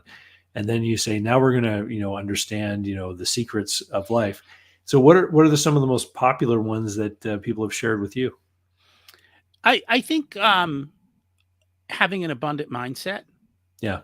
is one of the biggest things, is practicing gratitude. Like, all they go together: abundance, gratitude, meditation, kind of within that theme of things is one of the biggest things. And one of the other questions I ask is, what do you tell an 18-year-old? Don't listen to the adults. Right? Define your life. What do you want? Go after your dreams. Figure it out. Don't get stuck on somebody else's railroad track of what you're supposed to do with your life. Mm. Yeah. Great advice. Great advice. And so how about for next year? What do you got coming up next year? Anything exciting? So, I mean, our business is humming along wonderfully. And, it's funny because I heard, was it Mark talking about, you got to be doing marketing all the time. And that's one of the things I always struggle with, how do you keep the marketing and production in line? Because if you have too much marketing, then you end up with too much to do, and then you can't deliver to your clients, and then you lose all your clients. So it's keeping that in line. So I think for next year, we've got that dialed in relatively well. We're doing the course next year, which is the big thing. We got a lot of people that come into our sales process that aren't big enough yet to work one-on-one with us, but they need a tremendous amount of help. And so we said, what can we do to help them? And so we've created a whole offering for those people to help them and make wiser decisions till they get to the point that they do want to work with us one-on-one. So And that's the big push. how big typically are the clients that you're working one-on-one with? Usually our one-on-one clients tend to be in the 7-figure range. Some of them might push up into 8 figures. It really depends on the business. And we do have some in the 6-figure range. But if you asked what is the sweet spot, it's the 7-figure business owner. So Yeah. 1 to 10 million. Yeah. It's when you get to the point where there's enough cash flowing and presumably you have enough of a team built up that the people are doing a lot of the delivery and service work with the clients, that you really have a machine that you can stop and start tinkering with and make adjustments to really optimize. Correct. So we believe that every business is a math equation. And it starts at the beginning with whether it's leads or website visits or people walking in your front door. And then it goes to, well, how many of those people buy? How often do they buy? What's the average sale? Which tells you what your top line revenue is. And then what's our cost of goods, giving you gross profit. And then from the gross profit, what's our overhead look like? And then that gives us our net profit. And then once we know our net profit, it's how much is the owner taking out of the business? What do loans, debt service looks like, accounts payable, accounts receivable? We can sit down, and if a business is well run and well documented, we can see all of those, and then we can start playing with them. Hey, well, we could do this or this. Which one will actually bring us more money? Well, if we model it out, we can tell you. We can reverse engineer a business to say, how much do I need to be able to support this? So it's playing around with all the math equations there and having fun with them. We are hearing a lot about what potentially could be coming for the economy next year, and we've certainly seen interest rates go up. Has this had an impact on the number of new people looking for your help, or are you seeing with the people you're working with how those rising interest rates is having a big impact in their business? You mentioned finance costs; those must be going up for some people. So we're seeing a couple of things, and we've been planning for this for the last 6+ months. Number one, build cash, right? If we have reserves, we can weather a storm, we can pivot, we can figure out what comes next. 2, where is your customer in all of this? So the conversation this morning was our customers are looking at their stock accounts, not being comfortable, not willing to buy from us. So it's also them. What's happening in the economy beyond your business that is affecting those customers? How will a slowdown affect them? There are some businesses, right? The dollar store is going to go through the roof if we go into a recession. Walmart's going to do well. Certain midline stores may suffer, right? But your luxury brands will probably do okay depending on who their clientele are. So I think it's understanding all of those. So yes, we are pivoting through all that. We find for us, we're not worried about next year because usually when businesses start to struggle with cash flow, they are more open to change and getting help. So we assume next year our opportunities will go up. COVID helped us in the sense that it brought more people to us who said, I've been struggling for too long. This is my wake-up call. I always thought I could sell my way out of it. Not always. And so it does. But it's better to prepare and be over-prepared and remove as much risk as you can so that when it happens, and something's going to happen, right? For the 80-year-old business owner, it might be health, right? For somebody else, it might be a divorce. For somebody else, it just might be the economy. I don't know what's going to happen, but life happens. Let's prepare for it. Yeah. This is, I made a video earlier this year about business, and it was titled something like, you don't know what's going to get you. You don't know what's going to come up, but we know that there are things that happen. And the whole idea about being prepared for anything, it's funny because I remember there was this funny TV commercial that used to be on, I think it was from the emergencies measure branch of the British Columbia government or something. And they were advertising how to be prepared for a zombie apocalypse. And the reason why is that they would have all this stuff about you should do this to get ready for zombies. You should do this to get ready for zombies. And the whole thing was because if you're ready for zombies, you're ready for anything, right? Fires, floods, earthquakes, what have you, right? And that is the key, right? Is to be prepared. And in a business, we were talking earlier today about profitability. You were making some comments when we were talking about how a business needs to make money.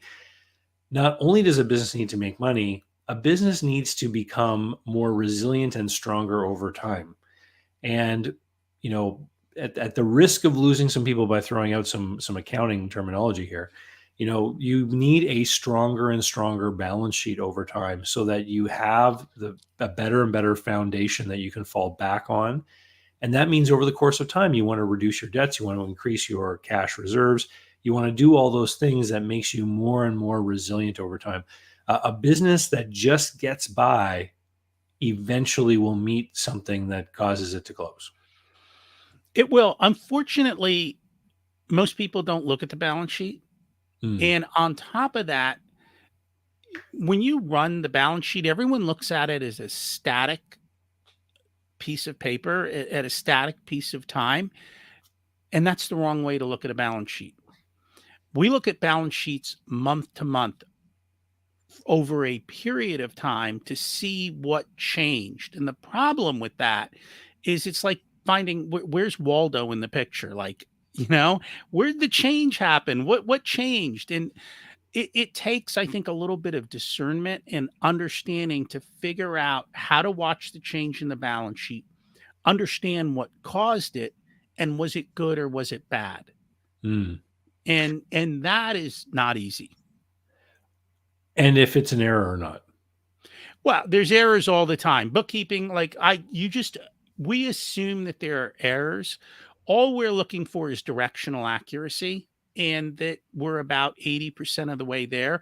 This is why I do something very different. So with Profit First, it's bank account based. Right. I actually, every month I have my business owners read me their bank balances. Because number one, they know then that I'm holding them accountable and I'm watching it. Well, I track their cash in real time because the books could be fudged. They could have problems. They could be inaccurate. They could be untimely. But I can track your accounts and I go, what happened to your profit? Why are you off $30,000 this month? Oh, you took money out of the business. Did you tell me you were going to do that? What'd you spend it on? Was it useful? Or I can see the tax payments. We can see how these things are going on. We can see the changes over time. And I just find that to be much better because unfortunately, if your bookkeepers keep creating fraud, I wouldn't catch that. But if I watch your bank balances, I'm like, hey, what happened to that $100,000 that you had before? And so for those who don't know, in the Profit First system, you create multiple bank accounts, each with a different purpose. And so this is what allows you to kind of have that, because I've often said, if you just run a business by looking at the bank balance, you're going to miss out on these potential liabilities that aren't even recorded on the balance sheet, like your upcoming tax bill for the year that isn't complete yet. That doesn't appear anywhere until the end of the year. But in this system, you keep setting aside money every month for that bill so that when the liability does come due, you've got it. And so by looking at that balance, you can see the preparation for the bill that has yet to come due. Correct. And we can tell if they spent something they shouldn't have on something they shouldn't have. Yeah. And how do people react when they've been caught with their hand in their own cookie jar? Usually it's a couple of things. They did it intentionally. And okay. so remember, they're defensive about it. They're like, it's my money, Brock. No, not at all like that.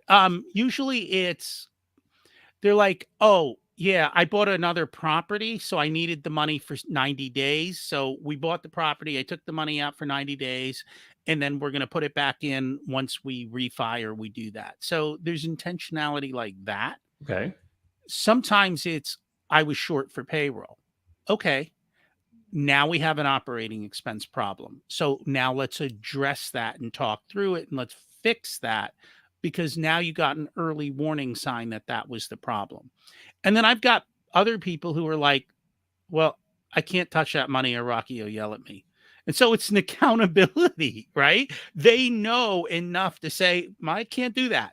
Like it keeps them honest to themselves. That's great. And so do you typically find that people who you are working with will spend a period of tenure with you and then they're off on their own, or do you have some people that have been with you for a long haul? We have people with us for the long haul. I mean, let me ask you a question. If oh, what's his name keeps firing people? Who's the guy who owns Twitter? Elon. Mr. Musk, yes. Mr. Musk. If he fires his CFO, is he going to hire another one? Well, I don't know with him, actually. Well, I can't speak for him. I assure you, he will hire another CFO. No large company fires their CFO and doesn't plan on replacing them. So clients will leave me because they take on the role themselves, or they have grown to the size that they now bring somebody in-house. Because we work virtually in most businesses in that 7-figure range don't need somebody 24/7, Yeah. right? They need a little bit of guidance every month. Hey, here's what we need to do. Here's how we're going to act. Okay, goodbye. I'm going to go do my work now. Leave me alone. And so for most companies, that's what it is. This has been great. It's been great having you on here. So you mentioned the course that's coming up for next year. What other changes or things have been going on for you in your business? So I'm a big fan of the 12-week year. Okay. And so our first quarter, my entire goal for first quarter is to review everything we do with clients and the delivery, and to go out and spend time looking at what other CFOs do. Okay. And say to myself, are we doing the best for our clients? So that entire quarter will be focused on improving how we serve and making sure that, oh, we used to do these things. I forgot about that. We need to bring them back in. So kind of that good level setting, and every year we try to take our clients to the next level. So what can I do this quarter to do that? Second quarter, the biggest thing we always talk about is taxes. Everybody hates paying taxes. So I'm going to spend the second quarter really diving deep into all of the tax savings opportunities that are out there, how they work. I want to find the things that nobody's talking about. Right. I want to find the things that everybody's missing. And I want to really kind of dive into that so that I can better advise my clients how to appropriately save on taxes. We don't want taxes to wag the dog. We want to be profitable. And the benefit or the downfall of highly profitable businesses is they pay taxes. And you get back to that point you were making earlier about the person who wants to run out and buy something just because they want to look for that deduction or whatever to avoid the tax bill. Paying taxes is a healthy sign that you're doing something right. It is. Yeah. It is. But here's the dirty little secret. If you have a big tax bill at the end of the year, do you yell at the government or your CPA? I yell at the government every day. They just don't hear me from where I live. Here's the reality. Most business owners, when they get a large surprise tax bill, will yell at their accountant. Yeah. And so their accountant, for their own sanity, will just say to the business owner, go out and spend some money and you won't have a big tax bill. And you won't yell at me and we'll all be happy. And yet 3 months later, when you've got a cash flow crunch, that's not their problem. We have another new guest that's just came into the green room. I'm going to bring him in here. We've got Ted Leverett. Ted, how you doing today? Hey, hi, David. Everything's okay. Awesome. Ted, have you ever met Rocky Lalvani? Do I what?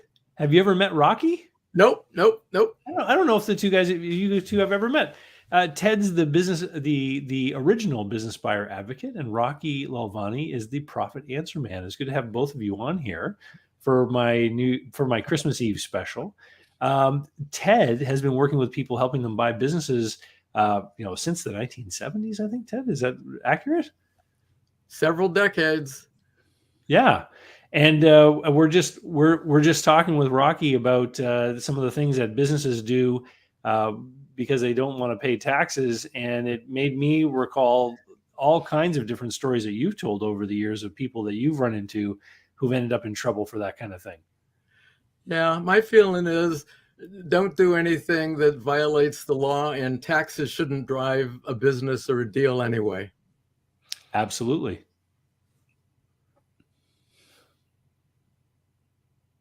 And so, Ted, you've had a pretty exciting year. We've been looking back at 2022.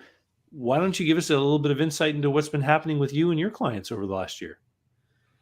Well, I think the most important thing that we really drilled home was the idea that employee talent is what drives cash flow. And it doesn't matter the kind of company, it doesn't matter the size of the company. And the reason I say that is so many people looking to buy businesses and people who own businesses, they're looking at, well, tax returns and profit. And this last couple of years has taught us a few things. For example, in 2021, it was really a good year for me and most people in our industry. Lots of sellers were selling for record prices. Buyers were happy, even if they were overpaying.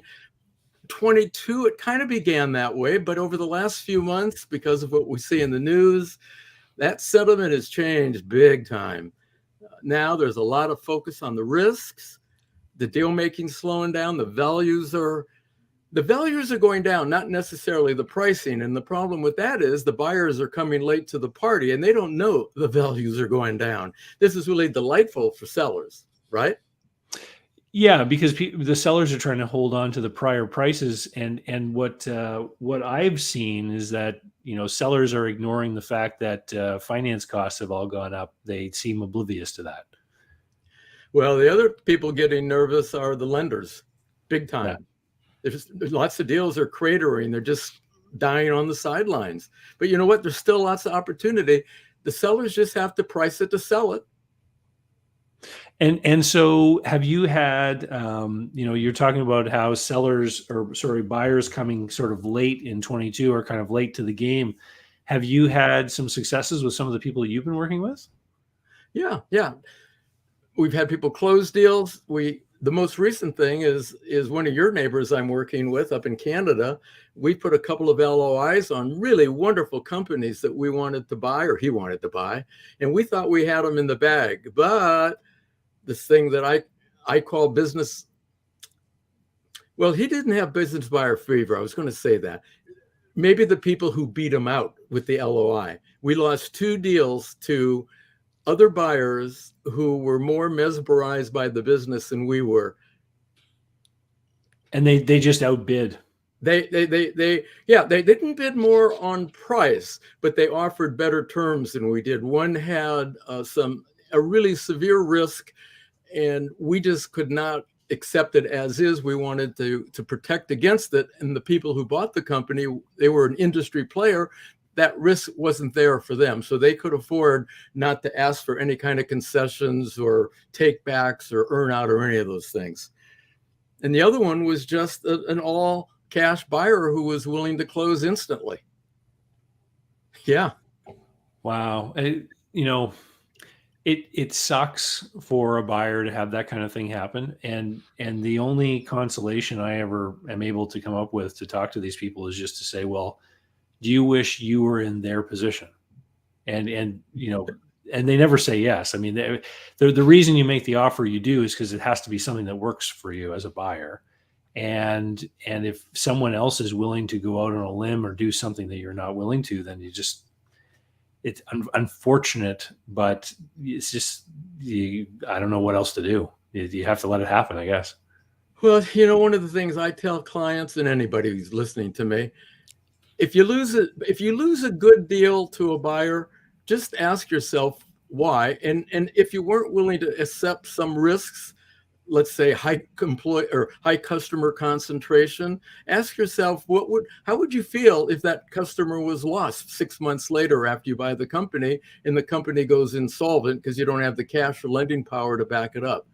all of a Yeah. sudden people snap to a reality and say, yeah, I guess I made the right kind of offer. It would have been a pretty bad outcome if what I thought could go wrong did go wrong. And you know, it's interesting because there's you can ask that theoretical question, but there's all kinds of real life examples that I've come across. I was talking with a gentleman just the other day who bought a flood and fire restoration company, and when he bought the business, he was new to the industry, so he didn't understand everything in that industry. And the seller was very proud of the fact that he did work for 45 different insurance companies. But as a lot of people may know, in that industry, there are these third-party administrators that manage the claims on behalf of insurance companies. And so in reality, this company was only working with 3 TPAs. And so after this guy bought the business, he ended up losing the relationship with one of them, and 5 million in revenue fell to 3.8 just a couple months after he bought. And so stories like that highlight a few things. It's you need to build an awareness or build your team with people who are aware and have familiarity with an industry. But it also just illustrates the point you just gave. Like, what would you do if, in this gentleman's situation, he's surviving, but it's meant that he's spent a couple of years working there and he hasn't taken a salary. Like, and many people can't afford that. It takes the fun out of it. Yeah. Yeah. I promised I would be more optimistic. Sorry, everyone. I put out a video this past week about cheerleading people on to buy businesses, and I'm sorry. I've got to be more optimistic. But you must have some success stories to share with us, Ted. Success story? Do you have a good deal that you helped someone close this year that Well, yeah. that worked out well for them so far? Yeah, I have a guy I work with who's been in the HVAC, heating, air conditioning kind of business for about 40 years. He lived in Ohio. He sold that company. He wanted to go to someplace sunnier. He moved to South Carolina and really quickly found a wonderful, very long-standing business, bought it, got a small business administration loan for maximum leverage. I think it was something like an 85% loan to value or price. And he's out looking for a couple of more of them. Good. Now that kind of thing worked for him there. And I know we're trying to be positive, but that's also a really sucker bet for quite a few people looking for businesses, because in the larger cities where you have a lot of searchers, they're outbidding one another and they're making really dumb deals. In this case, this guy was in a small market where there was nobody else poking around. Well, and he knows this business, right? Like, I mean, he's got a big home field advantage there. He was credible instantly. Yeah. Yeah. Beach NS says, following you for the realism, not the optimism or pessimism. Thank you very much. It's good to see that the audience is thoughtful. Good work, guys. This is okay. So what else is going on, Ted? We had somebody actually. I want to get your opinion on this because I passed this question because I knew that you'd be coming on. Billy was asking earlier if it's possible for us. Billy's asking what are the top 5 businesses to acquire in 2023. I don't know if I can put sort of the categories or types of businesses out there. I kind of stretch for characteristics when I talk about what people should be looking for. Do you have any thoughts about what some of the best kinds of businesses might be here in the year coming up? Yeah, because it relates to where the biggest risk is. The biggest risk in 2023 is going to be the employees. If you're looking at the headlines, major problems with employees. Hey, look at Elon Musk. Here's a guy who people thought was a genius, and he's fallen flat on his face because he misjudged the employees. So what could have been and maybe was an okay company is now turned into what? A money pit, period. Well, that's happening in small and mid-sized businesses. When these buyers don't investigate the employees before making a binding offer, well, then they get blindsided. They don't know what they're getting. If they can interview, and that's what I tell my clients to do, interview employees between the LOI, but before the binding contract. You can learn from the employees the truth about the company, number one, and you can also get all sorts of ideas about their commitment, their motivation. They'll tell you who the deadwood is. And so it doesn't matter what the business or the industry is. If you find a company that's got productive employees, happy to be there, there's an employee pool available. If there's turnover, bingo, boy, I should be running for that. As long as the business is large enough and profitable enough, because we have what? Recessions, we got inflation, we have all sorts of dark clouds. So the business, even with those wonderful employees, it's got to be able to sustain some setbacks. Yeah. Larger and more profitable is better. You think that 2023, if we do end up with what some people are calling for a recessionary time, there could be more people looking for work. Doesn't that not bode well for employers to be able to get good employees if they have to do turnover?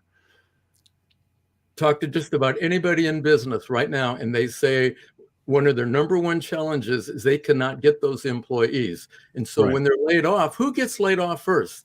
The worst employees. So I'm not sure I'd be too eager to go out and hire, the deadwood. Great point. Great point. This is why I say happy employees, because they fuel the cash flow. Bigger business, if it's not bigger, then it needs to be more profitable than its competitors to handle hey, there are going to be bumps and grinds. So what? As long as the business can sustain cash flow, even if it dips a bit, you got a winner. And guess what? The weaklings will go out of business. Absolutely. It's true. It's happy days for the remainder.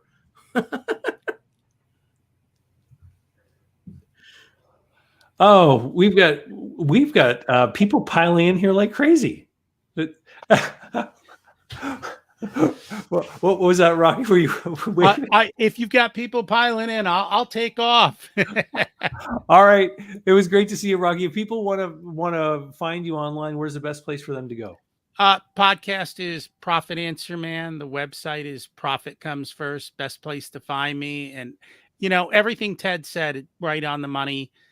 You got to look at the employees because that's who creates your cash flow. And if you don't have cash flow up front, you got a problem. But as he said, if you've got cash now and all your competitors start to go out of business, you can buy them up for pennies if you've got plenty of cash sitting on the sidelines. And Absolutely. This is when people take over the market. When everyone else is running, you got to be buying. Wise words, wise words. Great to see you, Rocky. Great Have a seeing great day. You too. All right. Bye-bye. And let me bring in our next guest. It's Mike from Exit Oasis. Mike, have you ever met Ted? Ted, I don't know if we've ever met face to face. We've obviously communicated online frequently, but I don't know that we've ever met before. Oh, we've known each other for a long time, David. I've sent people to one of the courses that he runs, and he's sent people to some of my books. So we're not exactly in the same niche, but we're working with the same kind of businesses. Yeah, well, it's funny that we're talking about employees and we're talking about all this kind of stuff. Mike, I know when in your discussion with business owners, and you run exitoasis.com, you talk with a lot of people about all sorts of things in their businesses and employees and turnover, and it's probably one of the big topics you talk about. Oh, it's multiple times a month. It's a deep topic of conversation. It's a pain point, right? It's a change, I think, that those of us who've been in business for a while have seen in just the last 5 or 10 years, right? Just a dramatic change in that scale of employee to employer and where the power is there. David, this week, actually yesterday, I went online and I typed in employees, and I wanted to see what came up. I copied and I'm going to do a podcast on this. I copied the links to the first 50 articles about employees. Of those, 2 were positive, 48 were negative. from every kind of angle, from turnover to quiet quitting to sabotaging the companies. Employees, number one risk for 2023. I've seen a lot of people talking about this quiet quitting hashtag, and I find it mind-boggling. It is so foreign to me, you know, like everything that I've ever been taught by my elders growing up as a kid, and my parents, and all the, you know, formative first bosses I ever had as a kid. You know, it was always this reinforced idea that if you make your best efforts and you go looking for an opportunity to do more, and you demonstrate that you're inquisitive, and you want to learn, and you want to do, then more and more opportunities will open, and this, you know, this better pathway will open up before you. And to have people openly talking about conspiring to not do as much as, you know, to do the minimum. I mean, we've all met those people in the workplace growing up, in the different things that we've done in our lives. And to your point, Ted, those are always the first people that get cut, right? Yep. I mean, I can't see how this is something people are aspiring to. It's just mind-boggling to me. It's a direct result of the distance, right? And the work from home, and these the new dynamics that are set up that just keep it from that management by walking around from working the way it used to.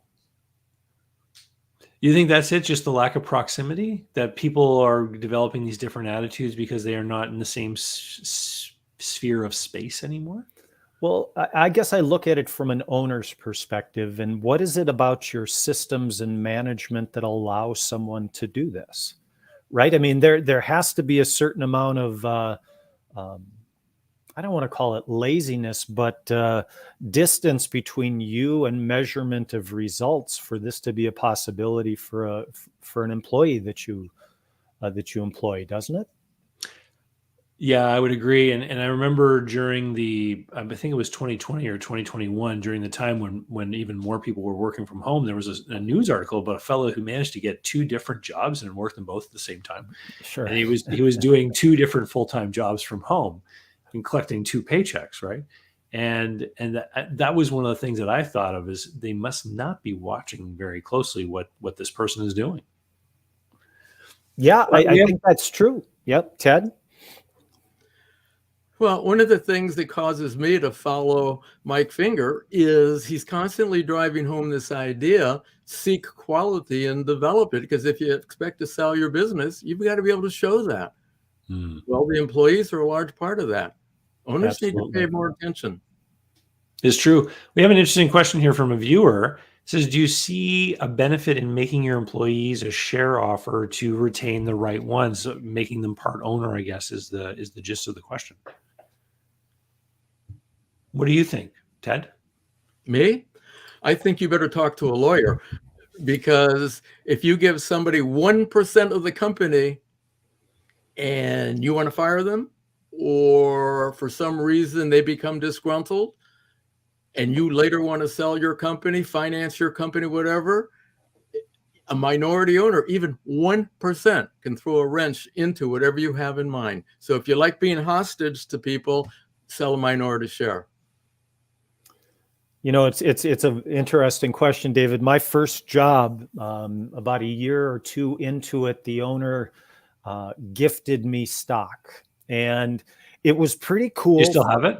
I was going to say it was pretty cool for a couple minutes, and then I realized that the only value I would ever see from that stock is when I quit, and he was obligated to buy me out at a preset price. So, I mean, it's one of those concepts that I think can be effective. I felt better as one of a handful of employee owners, but the truth of the matter was a little different in terms of what the actual benefit was to me long term. So can it work? I think it can work. I have clients I work with who have implemented it and seen a higher level of buy-in from those employees, seen that transition from employee to owner, you know, have an impact on how they approach their work and how they approach the business. So I think conceptually it's a great idea, but to Ted's point, the devil's in the details there. I actually have had this question asked of me many times, and I think that one of it's projection to a certain degree on the part of entrepreneurs to think that other people value the same things that business owners value, and business owners value owning stock and being an owner, and you might assume that other people would value that too. But what we know is that the vast majority of people would rather sell their time to an employer and get a paycheck, right? And so I've to echo Ted as well, you have to think about all the different possibilities of what may or may not happen. And so I'll ask people sometimes if they say, should I give my employees stock? And I'll say, well, what if you fire them? Do they get to keep it? Are they going to be these shareholders just like you, an investor in the company that's not there anymore? What happens if you want to sell? Like you would have to have, and we're not talking about a marketable security where someone can just go and sell it to somebody else. There's all kinds of laws that have to be considered about who can be a buyer or seller of this stuff. And your agreement has to contemplate every potential iteration of what might happen. What if one of these shareholders passes on? Does their family get to inherit the stock? Like, I don't know. Like, again, you need to be really well versed in what can happen, what you want to happen, what may happen, and what happens if it doesn't happen. And a lot of the times I think that people can be just as incentivized by some kind of bonus structure, maybe based upon the efforts of the company and how profitable the company is. There's all kinds of examples of profit sharing scenarios that give people the same kind of energy and vigor towards the overall success of the company without necessarily having to implicate all of these things that we're talking about. Yeah. It's all about motivation, right? What's going to create the change that you'd like to see in those particular employees you're offering this to in the first place? Anyway, think about this. If they're employees, they're employees. If they want to own a business, they'd be out there trying to own a business or start one. So keep in mind, they are employees and trying to elevate them into something else. Working, and David knows this, when we're looking at people wanting to buy a business, almost nobody puts money at the top of the reason why they want to buy a business. They just want more job security so they can know they can start building financial security. And so if you can offer them a twofer, a more happy job environment, and as David says, profit sharing or some other way to share in the financial, you don't have to give up anything. And they will work harder because guess what? They're getting what they want. Yeah. And I've also challenged people before when they say, should I give stock to someone? I'll say, well, does it make sense to give it to them? If you want them to really feel invested in the business, maybe you should offer to sell them some stock and now see if they're really interested in writing a check. Because that, again, would be a completely different mindset and position for that employee to make. At the same time, there have been cases, of course, where groups of employees, you have a company, 3 or 4 people in that company come together and say, we'd like to buy the business. I think that's a little bit different. They're creating the momentum of that. They're coming together as a team. They're going to create a new partnership and acquire that business. And there's an example here locally of a chain of car dealerships that are employee owned. But it's not all the employees. It's a group of people who have a certain level of sophistication who, are real business people that are looking at this as an investment, and they look at it separately, I think, than the work they do day to day too. Yeah, that's a great point. Again, what are you trying to inspire in these people? What behavior are you trying to change? And unfortunately, that ownership piece can create the exact opposite outcome that you want if it's not what motivates the employee. We have a couple of people who've piled in here. Look who it is. It's Joel Liebova. It's the franchise king is wishing us happy holidays from the franchise kingdom. Good to see you, Joel, for popping in. Thanks for popping in. Billy was following up with, would bonuses based on profits be a better option? I think we've just covered that. I know even for a big business, like my sister-in-law used to be a flight attendant for a big airline that had a profit sharing arrangement, and she looked forward to the quarterly packages that she used to get, which would have all the details of the performance of the company, and her check would be in there. And she, that was highly motivating for her. Follow up here from Fubar Temp says, as a manager, quiet quitting makes sense to me because I'm asking an employee to solve a specific problem. If they solve it, then I don't care if it takes them 1 hour or 80 hours. I'm a software engineer, though. So that's interesting. So I think what he's trying to say is that part of the quiet quitting idea is coming from the idea of, rather than considering the time it takes people to do things, rather consider the performance or output or the achievement or what it is that they're doing. It's interesting because in my different roles as an employee over the course of time, I've always been in sales, which is a highly measurable kind of role to be in, right? What was the performance? How much did David sell? And so you've got people who are doing work, they're hitting targets or they're not.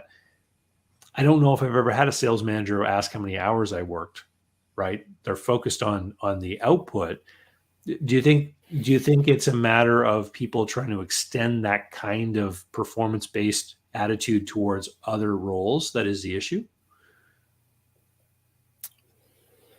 Oh boy, I think if you asked the owner, not the manager, from that comment, you might get a different opinion than the manager shared. Right, because the owner's going to think if they can solve that in an hour, the other 79 can be used for the next problem. Right.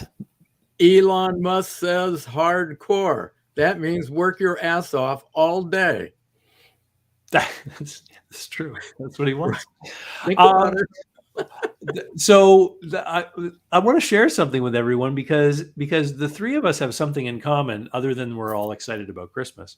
The three of us have something in common. All three of us are going to be speaking at an event coming up here in February, the Boss Up Virtual Conference. And I was wondering if you guys wouldn't mind sharing what it is that you'll be talking about. Ted, what are you going to be talking about in February? Well, I'm going to be the last speaker, so I hope people are still tuned in on the 2-day event. I'm going to close with why most people who try to buy a business don't buy a business. And it's because they don't know how to search for a business, and that's why they don't get the result. So I'm going to talk about what goes wrong and how to do a better job searching. So instead of being one of the 85% who don't buy a business, you can be one of the 15% who do. That's that. I think that would be. I think a lot of people will tune in for that because finding the opportunities is one of the biggest questions that I see from people. Is they say, "Hey, where do I find all these things?" If I look at those online websites, it seems like I'm the last one to the party. And so your topic, I think, is very apropos.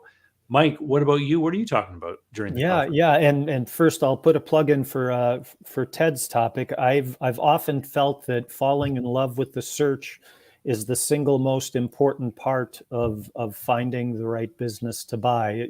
That urgency that people have towards that purchase gets in the way. So I will be looking forward to Ted's piece, and I'm going to be talking about what's near and dear to me, which is creating a sellable business. But we're going to look at it from a buyer's perspective. We talk about going in to buy a business and what am I looking at in that business, but we want to look at that whole journey. Has the seller created a business that's sellable and buyable? And what do you want to do after you buy that business to make sure that that you have the flexibility to own it forever or sell it tomorrow? Because ultimately that's where we want to be as owners. And David, you and I both know that there are people out there that buy businesses and then suddenly find themselves going, wait a minute, this isn't what I thought it was going to be. And finding their chance or their opportunity for exit is a distance away based on the changes that need to be made. So we're going to help those who are looking to buy evaluate those businesses from a seller's perspective and then bring that perspective to the business that they end up buying. Yeah. And the link for this conference is down in the show notes. I put it in there before I started today, so you can find it down there. It's free of charge. It's being hosted by the people at buyandsellabusiness.com. They're the ones putting it all together. And I'm going to be talking about different levels of cash flow. Quite often people are told that a certain business type is valued at a certain multiple of cash flow. And the question I'm going to be talking about is, what exact cash flow are we talking about? Because some of the measures of cash flow that people talk about and use, like seller's discretionary earnings or EBITDA or EBIT, these are what are called notional cash flow levels. They're not real cash flow levels. They're not the money that actually goes in your pocket.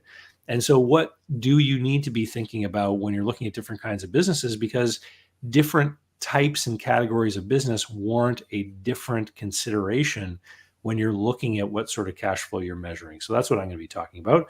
And I think it's going to be a lot of fun. There's already close to 100 people registered, and it's in February. It's going to be over 2 days. And so I would encourage people to go and sign up if buying a business is something on your radar for the foreseeable future. Absolutely. Should be fun. If selling a business is in your future, because if you don't understand what the buyers are going to want and how they're thinking, it's not going to be that easy to sell. A good point, Ted. Yeah. Yeah. And so, what else should we be talking about here, guys, since we got the three of us here in the room? Ted, you had talked about the employee thing as being one of the big risks. What other things are you seeing as landmines potentially for the coming year? Well, let's try to make it more positive. Okay. What are the opportunities then? There we go. I created about 20 or 30 years ago an acronym called CELBS, CELBS, customers, employees, location, banks, and suppliers. We've already talked about employees. That's big risk, but also big opportunity if you can get a group of employees wanting to be successful in a company. The customers, look to them. And again, how do we do it? Well, we survey them. And if customers are delighted, if it's been low turnover, and some of the distribution businesses we've looked at recently, they sell the kinds of products where there's no reason for the customers to leave, just none. Mm-hmm. So you're going to walk in, unless you try to screw up the company, you've got those customers. That's it. So if you got the employees and you got the customers, we just made C&E, location. We had a guy on a moment ago talking about tax. A lot of businesses, Elon Musk, again, have moved from high tax places to low tax places. They pick up and leave. And also the lease. The leases can be a kiss of death for buyers and sellers if landlords won't play. But if they will play ball, if it's a wonderful location, you get a great lease. That's one more on the CELs now. The bank, hey, sources of financing are not going to be easy to deal with in the next couple of years. Just not, period. But if you've got a good enough business, they will finance them. Keep that in mind. All this whining and crying out there is by people who are expecting mediocrity. Businesses like David's working on and Mike's working on, if they're making money, lenders want to finance. So now we just handed the L, the B for the banker. And the last one, the suppliers, well, that supply chain's a mess, isn't it? And it's going to be. But not in all industries and not at all times.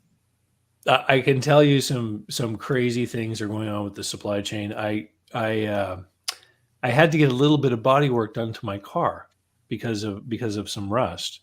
And so I went to the body shop and I was talking with the fellow there. They've never been busier because so many people are trying to keep 12 and 15-year-old cars on the road that never would normally have been on the road. And then he told me something that just blew my mind. This lady got into a fender bender with a 14-year-old car, and her insurance company is paying to repair it. If you can believe that. And what it means is that these old cars are suddenly worth more than they've ever been worth before because of all the supply chain issues limiting the availability of the new cars. And that is just the visible thing that we can all see as far as the big industrial supply chain, the automobiles.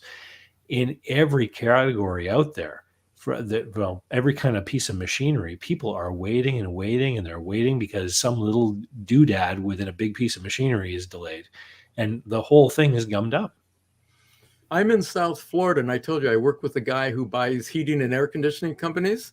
I have a train system here, and I bought the most expensive, fancy, computerized train system because they told me that would be the best. What he told me now a couple of years down the road is you better hope nothing goes wrong because there's a 6-month supply chain problem on most of the train parts. Sorry, train salesman, if this is not exactly true, but that's what he told me. You can wait 6 months with no air conditioning. Wow. I'm in South Florida. Yeah. So, wow. Yeah. Potentially big problems. Same for David and Mike, where it's a little chilly today, I hear. Yeah, the whole air conditioning thing there, Ted, was kind of lost on me today. I woke up this morning and warmed up the car, and it read 13 degrees below zero, and that had nothing to do with the 20-mile-an-hour wind that was blowing. So, tell them where you are. Yeah, we're in western Wisconsin, so we're right in the freezer today. Dave, where are you? Where's your balmy client? I'm on the east coast of Canada in Moncton, New Brunswick, and today it is raining, and it's 1 degree above freezing right now. And the forecast though says it's going to dip below freezing, and that means it's going to rain while it's freezing, and that means ice on the power lines and the branches, and everything's going to start breaking, and it's just going to be a mess. Bad stuff. That's the bad stuff. Billy says that they just registered for our conference and reminds everyone to smash the like button. These guys are sharing their knowledge and time. And yes, if you're out there watching, please hit the thumbs up button. It does help the algorithm and lets YouTube know that this is a great show that they should share with people. And the growth coach of North Indianapolis says it's minus 11 Fahrenheit. I thought the Fahrenheit scale went down to 0 and that was it. Does it go below 0? Oh yes, and that my minus 13 from this morning was Fahrenheit, and that's Bob Payton over there and at the growth coach of North Indy. How you doing, Bob? Hi, Bob. Good to see you again. And so yeah, I think weather all over the continent is kind of crazy this week.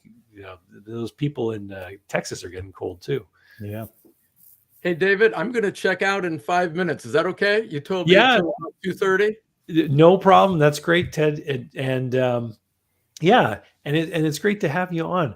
We were talking about travel and the years of the pandemic and everything, and it reminded me that you and I actually got to meet when I was in Florida, and it was the last trip I took before all that stuff started back in January of 2020, and it was really great to come down and meet you because we've known each other, I don't know, since like 2011 or 2012 or something like that. Nope, 2010. 2010. Yeah. Yes, you introduced me to a national convention, I think at the International Business Broker Association, and I did a course for brokers on how to get along better and make more money with buyers. And you were the guy who made it happen for me. That was in Orlando, I believe, wasn't it? In Orlando. Yes, I remember that now. Yeah, it's been quite some time. This is great. So, Mike, you and I have been spending a lot of time actually talking together over the course of this past fall. You want to let everyone have an idea of what it is we've been working on? We've been spending time, David, with I've been subtly subliminally sharing my cup. We've been starting a new podcast and that we've been recording season 1 of. It's a podcast called Your Exit Squad, where we are working to help small business owners learn about what it means to change a business to be exit ready. And it's been really fun. It's been exciting. The stories I think we're telling are really interesting. And talk a little bit, David, about our format. I think that's one of the unique things about what we're doing. Well, sure. And it's a lot of the times when you're on the internet and you're hearing stories about business transactions, and I mean, Ted, you just shared one about your client who bought the business there in South Carolina.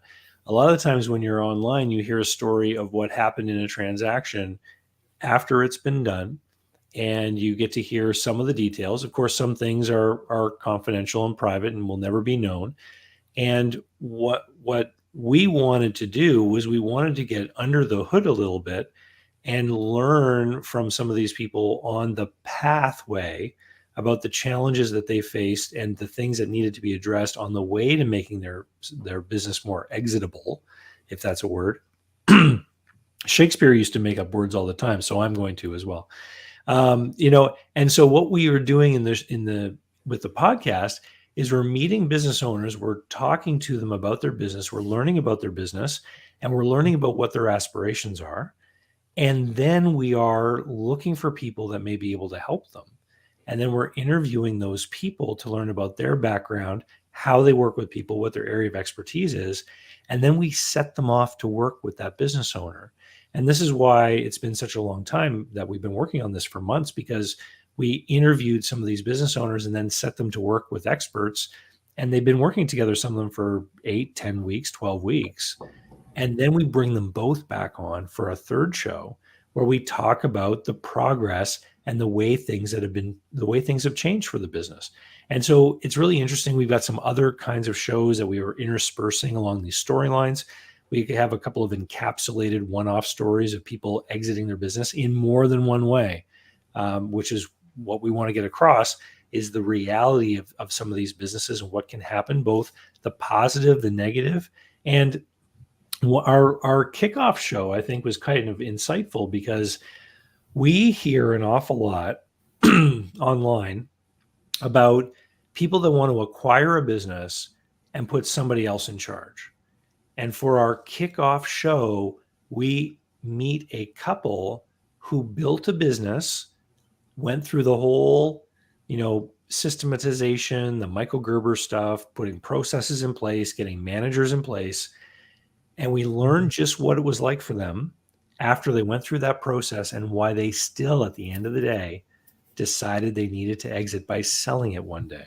And I think it's very insightful and gives some real background as to why someone who is going to get into the world of business ownership needs to be prepared for what it's really like to own and run a business. And all three of us here on the screen have owned and run businesses. And we can probably tell when we see comments and things online, if they're from someone who never has, right? Absolutely. Would you say that's fair, Ted? That when someone makes a comment, is it pretty clear to you if they've ever had experience or not? Yeah. As I'm about to leave, from my view, the buyer view, what David Barnett and Mike Finger are doing to help owners be better owners, anticipate what's coming, that's music to our ears. We don't like walking into a business that's not for sale that we'd like to buy and the owner doesn't have a clue about anything. And we don't like meeting owners who are for sale and they don't know enough about how we're going to behave and they haven't prepared their business. So you guys are your miracle workers for us. And with that said, I'm about 4 seconds. Do I hit the leave studio button? That's the Ted, one. you can hang out for 10 more seconds if you want to say more nice things. No, I'm going to leave it at that. You guys are my heroes. Merry Christmas, Ted. Thank Happy you, New Year. Ted. Great to see you. Thank you. All right. So that's the format of the show. You Sorry. captured it well, David. Two and a half hours in, I need. Look at this. I think the thing that was Prepared. that's been most engaging for me is the decision we made up front that we didn't want to tell I sold my business for $100 million 18 months after I started it kind of stories. We're not going to tell the 1% stories. We want to talk about the 99% owner reality, right?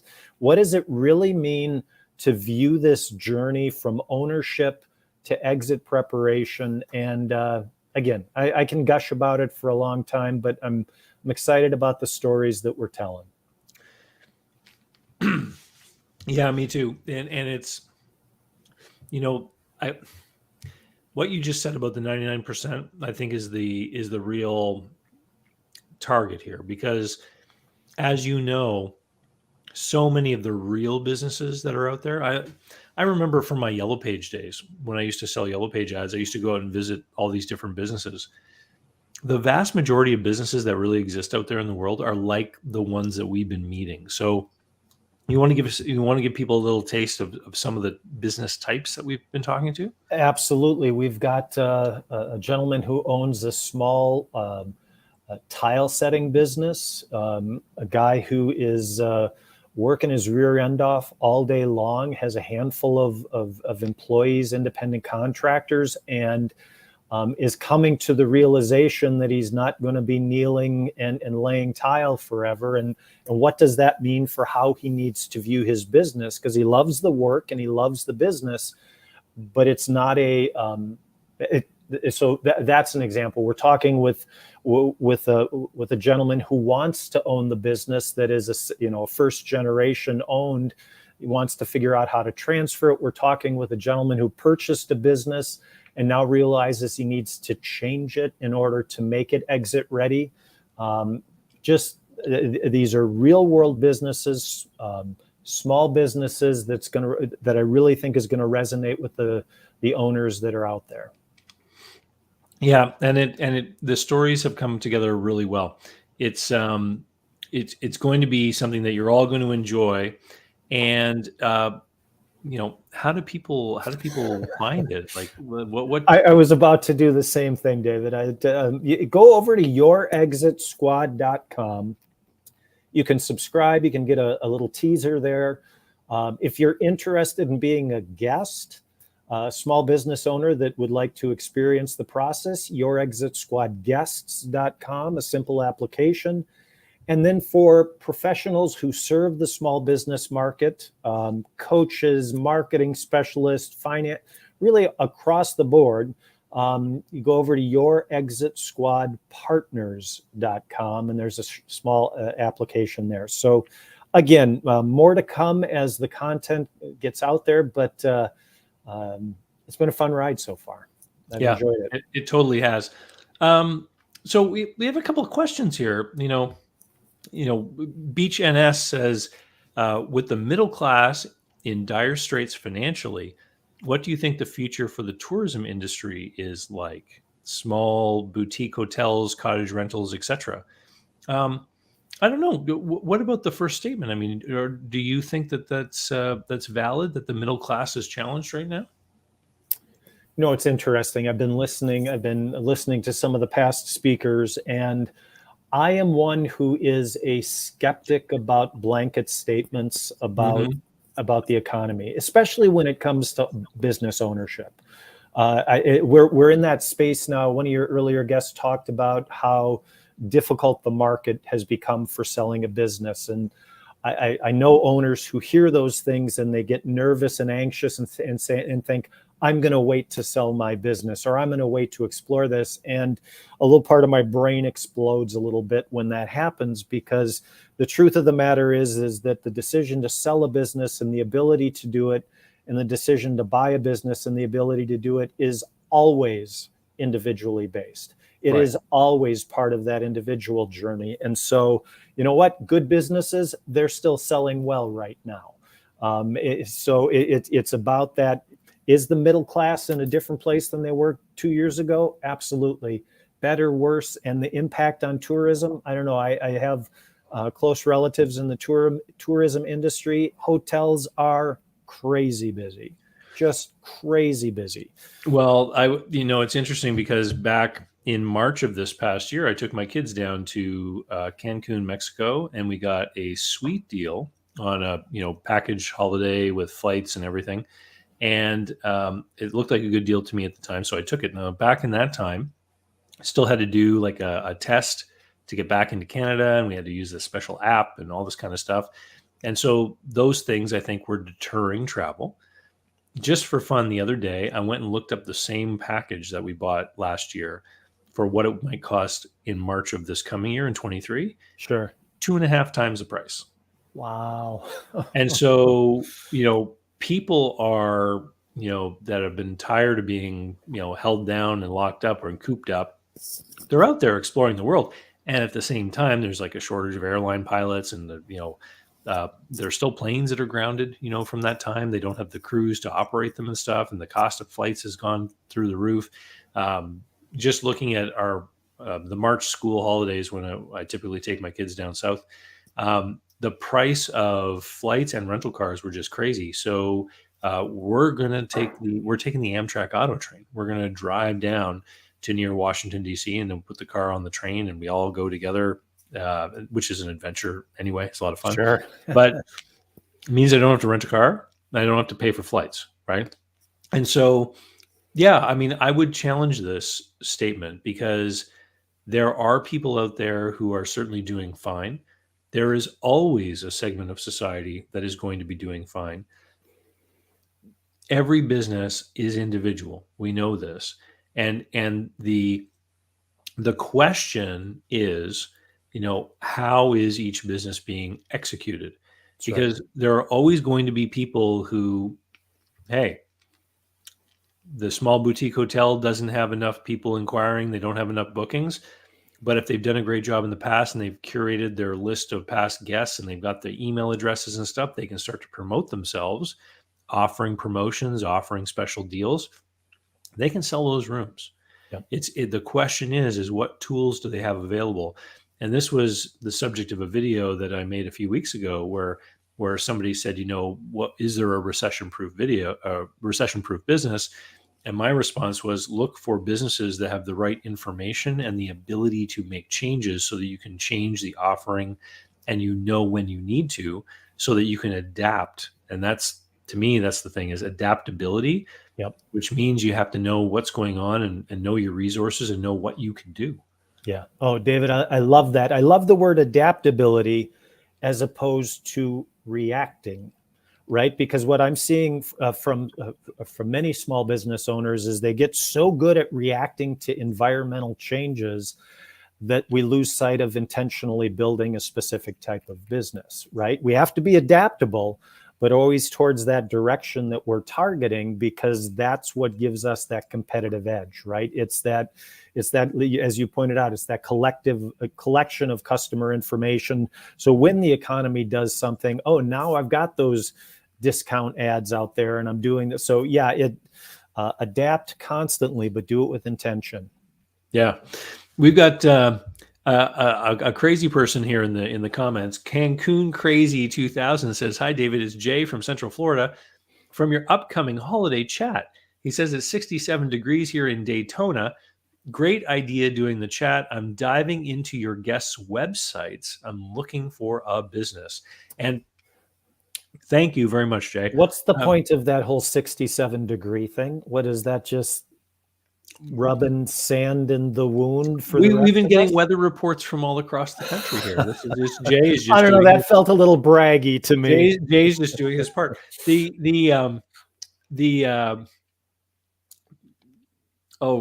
What was just on the tip of my tongue here? So Jay's talking about the holiday chats, and he's also talking about guest website. And I've been asking people, what's the best way to find you online? Because after I'm done the stream, I'm going to update the show notes and put everyone's website.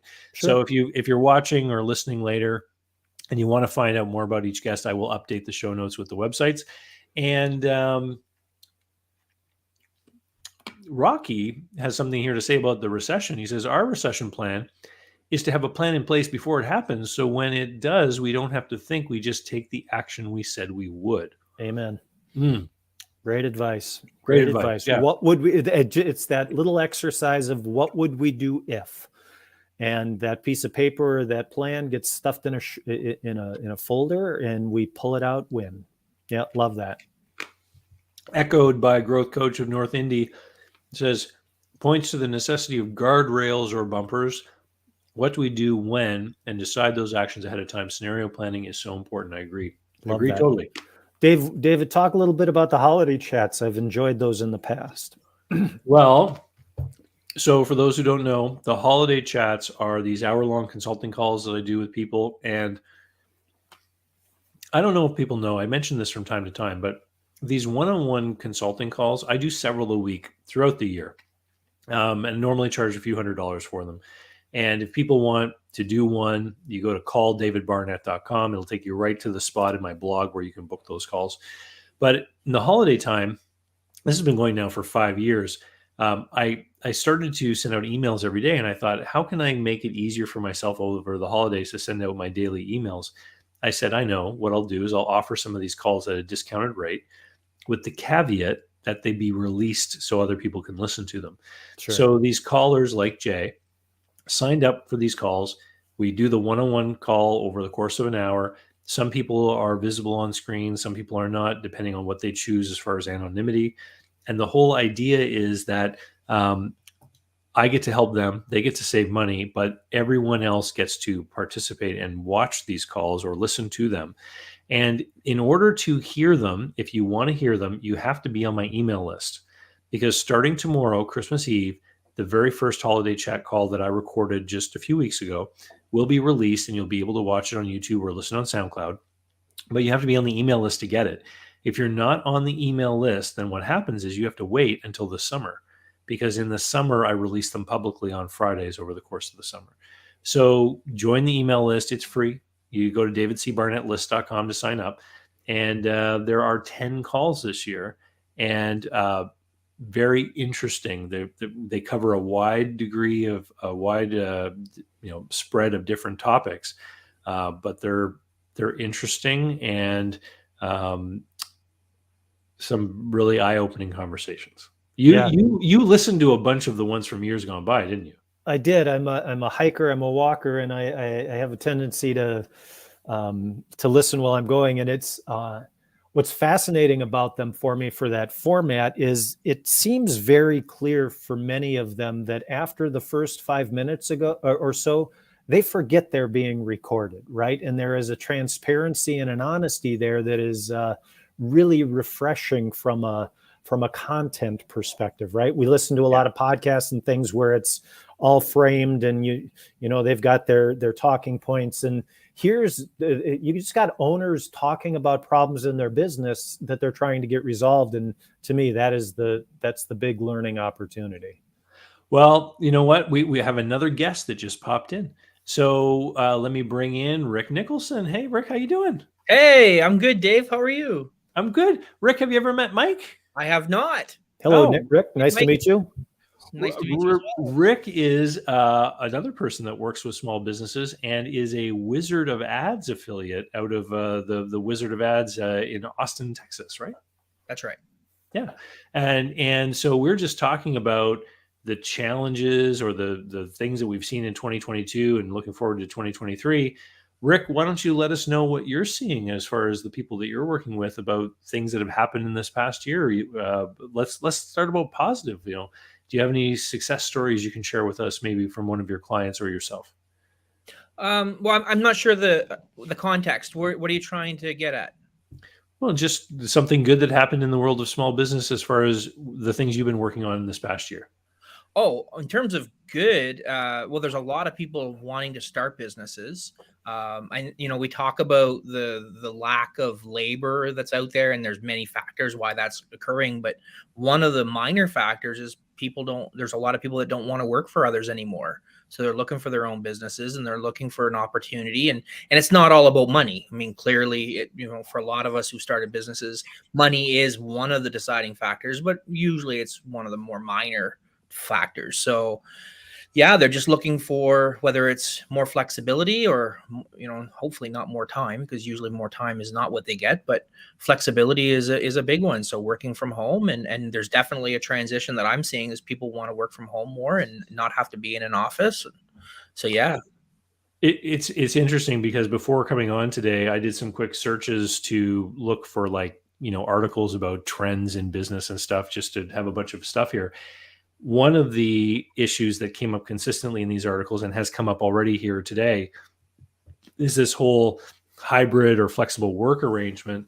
But there's another interesting comment from a Microsoft study.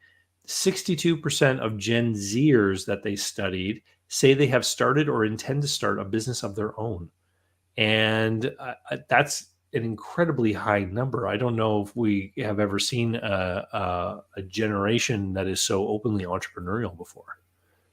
That's interesting. I wonder what the definition of a business is in that context. Not that it's a judgment thing, but that's a high number. That's a big really number, right? Yeah. But think about, I've got 2 teenagers at home, And Dave, you've got 2 teenagers, and I don't know about you, Mike, but young people who are growing up in this, and again, maybe it's because I'm entrepreneurial and Dave, you're entrepreneurial, but my kids, they're not necessarily thinking about, okay, how do I start a business or whatever, but they're on these different apps and they're trying to get followers. Well, change the word follower to customer. And so they're gaining a network and they're building on that, and maybe they're getting influence from that or becoming an influencer. Well, that's entrepreneurial at its core. So maybe it's just part of the way they were raised. They want to get rich off TikTok videos. Well, yes, I think there's a lot. Listen, I listen to some of the kids and they're like, how do I become an influencer? How to become rich using TikTok or Instagram or so on, Snapchat. And yes, there's no question these young kids are dreamers about that. Now, the reality is we know that that's, very, very hard to achieve, but they are building a following and following others. So, again, I just believe that there's a lot of entrepreneurial spirit in that. It's an interesting question, right? If I look at a YouTube channel, have I started a business once I get monetized? If I sell, blue jeans that I pick up while I'm thrifting on any one of the platforms that I can do that through, what I think will be interesting is to see if this high percentage of those kinds of entrepreneurs transition into a place of offering employment to others and taking that more traditional growth route, whether that evolves that way. Mm-hmm. Well, another comment that I came up here was talking about 2023, and this is from a different article, was saying that there is a strong percentage of people surveyed were looking at starting some kind of side hustle as a way of dealing with inflation. And so when I think of a side hustle to hustle up some extra cash because, I'm running short of money, these are the kinds of things that I'm thinking of is what you just described, Mike. Right. And again, it's an entrepreneurial endeavor after a point, right? It's and I'm thinking about starting a business as a solution to inflation, given what I know about how few businesses end up being profitable and successful. So I'm not sure ultimately that is a path to escape for many, but it's certainly an adventure. So it'll be intriguing to see how those numbers play out over time. We have someone here just ask an interesting question. Is an influencer's business saleable? I think that's an interesting question because I think that there are instances where we've seen, says could be done correctly. We've seen instances where businesses that were very much personality driven have become something else. Right. And I'm thinking about the early personal development people, like your Zig Ziglars of the world, right? A personality driven brand, now an entirely different other business, right? Based upon the legacy of that content. And, you can point to people like Tony Robbins, right? And see another example of that happening right before us. Absolutely. And you have to, I think the answer is yes, if the influencer can detach themselves from the business and not be the identity of, every single post and so forth. So no different than an orthodontist who has her name or his name on the building, one day steps back and hires orthodontists and takes the name off and says, Dr. Braces or Dr. Smiles or Mr. White or whatever, and then detaches themselves so they're not completely attached every day to serving that customer. Rick, I think that's so important. I mean, one of the core questions that I focus on with owners is, can a buyer duplicate my results? Right? That comes down to the team and that's in the systems you've built. But to your point, have I separated myself from the core deliverable of that business? And in most cases, owners haven't done that. But that transition, as long as you do it before you reach, I'm ready to sell this place, that transformation can absolutely take place. Yeah. Yeah, and that's the key. It's got to be part of our plan. It's not It's not something you pull off at the last minute. You know, but I'm wondering, can an influencer's business be saleable? What I'm starting to see more and more is I'm starting to see things like social media accounts that aren't really attached to a person at all. And then I wonder to myself, could somebody like buy an account that has followers in order to take advantage of that social media leverage? So I was thinking about this the other day when I was looking at my Twitter feed. There was someone who was like, it was like a made up persona, obviously, with a cartoon sort of image as the avatar, and they had thousands and thousands of followers. And I just thought to myself, that person could sell that account to another person. Someone else could get the password and take control of it, and no one would know. And then I started to wonder, is that really a thing? Are people doing that? Read the terms of service. Years ago, I looked at a business for sale that sold Facebook accounts. Really? Only to do a little research at the time and find that Facebook did not allow for the sale of Facebook accounts. Was it happening? Maybe. But this business was built around brokering the sale of that asset, which the platform said could not happen.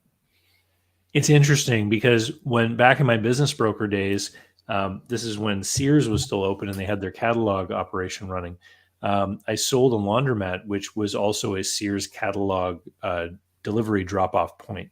And so people would order things from the catalog and they would be delivered to that spot. And I remember that there were earnings relating to the Sears catalog business that were obviously in the financial statements. And one of the reasons the buyer wanted to buy the business was because of the Sears operation. But in the agreement that the seller had with Sears, it specifically said that they could not sell that agreement, that distributorship could not be sold. No amount of consideration could be paid for that Sears agreement. And I said, is this going to create a problem for us? And it wasn't a problem, because what happened was the business was sold and the new owner and the seller met with the Sears guy who just signed a new agreement with the new owner. But it was, I think, just sort of creating a scenario legally where Sears could never be implicated or dragged into somebody else's business with respect to a sale of one of these locations. And so maybe that's Facebook's position, just that if they put this out there, they never have to get involved in someone's business. If there's ever some kind of lawsuit going on about one of these things, they don't want to be pulled into that. Fascinating. Yeah, could be. David, Rick, I'm going to drop off the call and let the two of you continue. It's been my pleasure, and Happy New Year to you both. Nice meeting you, Mike. Mike, where can people catch up with you and learn more if they want to meet you more online? I'm really active on LinkedIn, or you can find me at exitoasis.com. Awesome. Good to see you. Merry Christmas, and we'll see you soon. We'll see you in January at the launch of your Exit Squad. Excellent. Take care. All right. Bye-bye. Awesome. You know, there's another part to that influencer thing. And again, I always try to look at the simple side of things. Like when we think of influencers today, like you're an influencer, Dave. I mean, you have your followers on YouTube and Twitter and your. Have I ever influenced you to do anything? Oh, you have. And I think I've influenced you as well. I think so too. but you take someone like you, or you take someone like a Tony Robbins, or, I think of old influencers like Jake Paul, who, probably was on YouTube earlier than most, but, you could license certain things like Robert Kiyosaki has done. Yeah. Right. So you forget about the YouTube. He writes some books. He's an influencer in the Amway group. Exactly. George Foreman Grills. Absolutely. Yeah. And that story about George Foreman Grills, do you know the story of how George Foreman got in the whole grill business? Was it, I believe I heard it at one time. Was it offered to somebody else, but he ended up stepping in or something? What happened? They offered it to him and he was going to get an endorsement fee. And he had just, he had fought in the ring and made a couple $1 million or whatever. And he was like, I don't want the endorsement fee. If I'm going to put my name on this, I want a percentage of sales. And he made $100 million or whatever the number is. I mean, you could probably research it and figure it out, but the fee, it pales in comparison to how much money he's made as a licensing agreement. Yeah, absolutely. And so that would be a royalty, which is a very simple way of kind of having an equity interest in the grill business without having to implicate himself with anything to do with how the business was actually run. Exactly. Yeah. So, all right. Well, so you were talking earlier about, one of the reasons why people are having a harder time hiring people is because people want to be in business on their own. You work with startup entrepreneurs on a pretty regular basis, teaching a program in conjunction with a local economic development agency. Yeah. How have you seen that change, or those cohorts of people change over the last year? So I work with a couple different economic groups, 3 different programs to be exact. And what we saw, it's hard to compare because I've been doing this now for 5 years with one group, and it was ramping up really strong. So we would do these training courses, week-long training courses that would last a week, and we do one every single month. Before the pandemic, there was a waiting list. We had 30 chairs in the room for each month, and there was a waiting list every month. When COVID hit, we took everything online. We did that for about 2.5 years, maybe. I can't remember the exact dates, but anyways, and even online, we were doing anywhere between 15 and 20 a month. I mean, there were no maximum number of chairs, but that's kind of where we were sitting. So that was encouraging to know that, despite everybody is sheltering at home, and there's still interest in starting businesses, and most of them were very traditional businesses. So whether it's a craft business or a garbage removal business or whatever it might be, right? Accounting or whatever. So there was still a lot of interest. In June of 2022, we went back in person, and it dropped off. And there was this appetite, well, if it's online, it's more flexible, I want to do that. And when I say dropped off, it dropped off to like 8. Wow.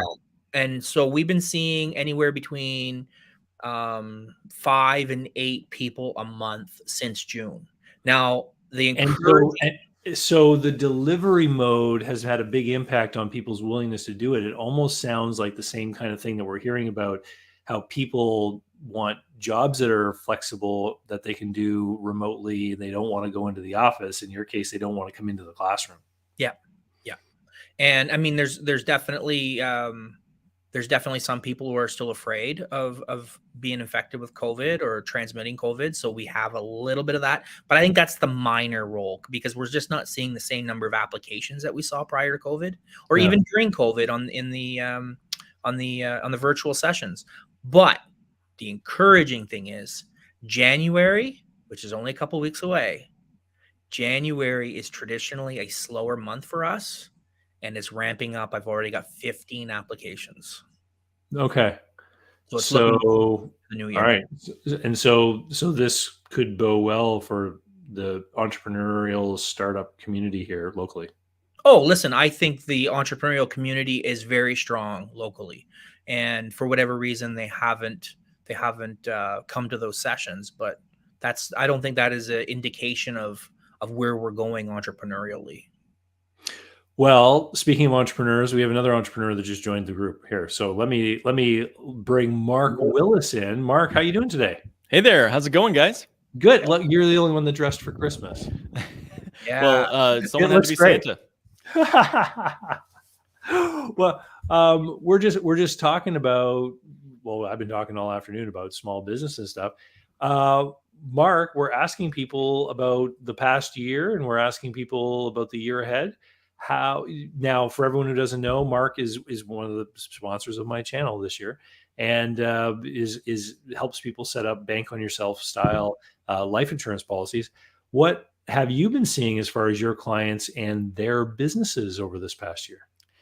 Yeah, great question. We've had, I think it's been a tale of two economies, as we may be hearing others say. The mainstream media is saying there's nowhere to hide. Markets are down, stocks are down, bonds are down. There's supply chain shocks. There's weather events. You guys don't have to hear me say all this. I want to give some merry news, not bad news. But then there's so many people who've got a bug in their hat to start a business. Yeah. During a time like this, and it's a good reminder that even in the Great Depression of the 1930s, there were people who made money. I mean, Yeah. on the other side of every lost stock trade, that somebody bought it on sale. Good point. Good point. Because in order for a number to get up on the ticker, there has to be a trade. And that means somebody bought at those low prices.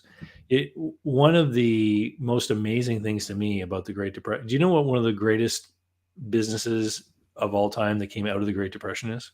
Fast food. I didn't know what fast food. Tell me that. Tell me the story.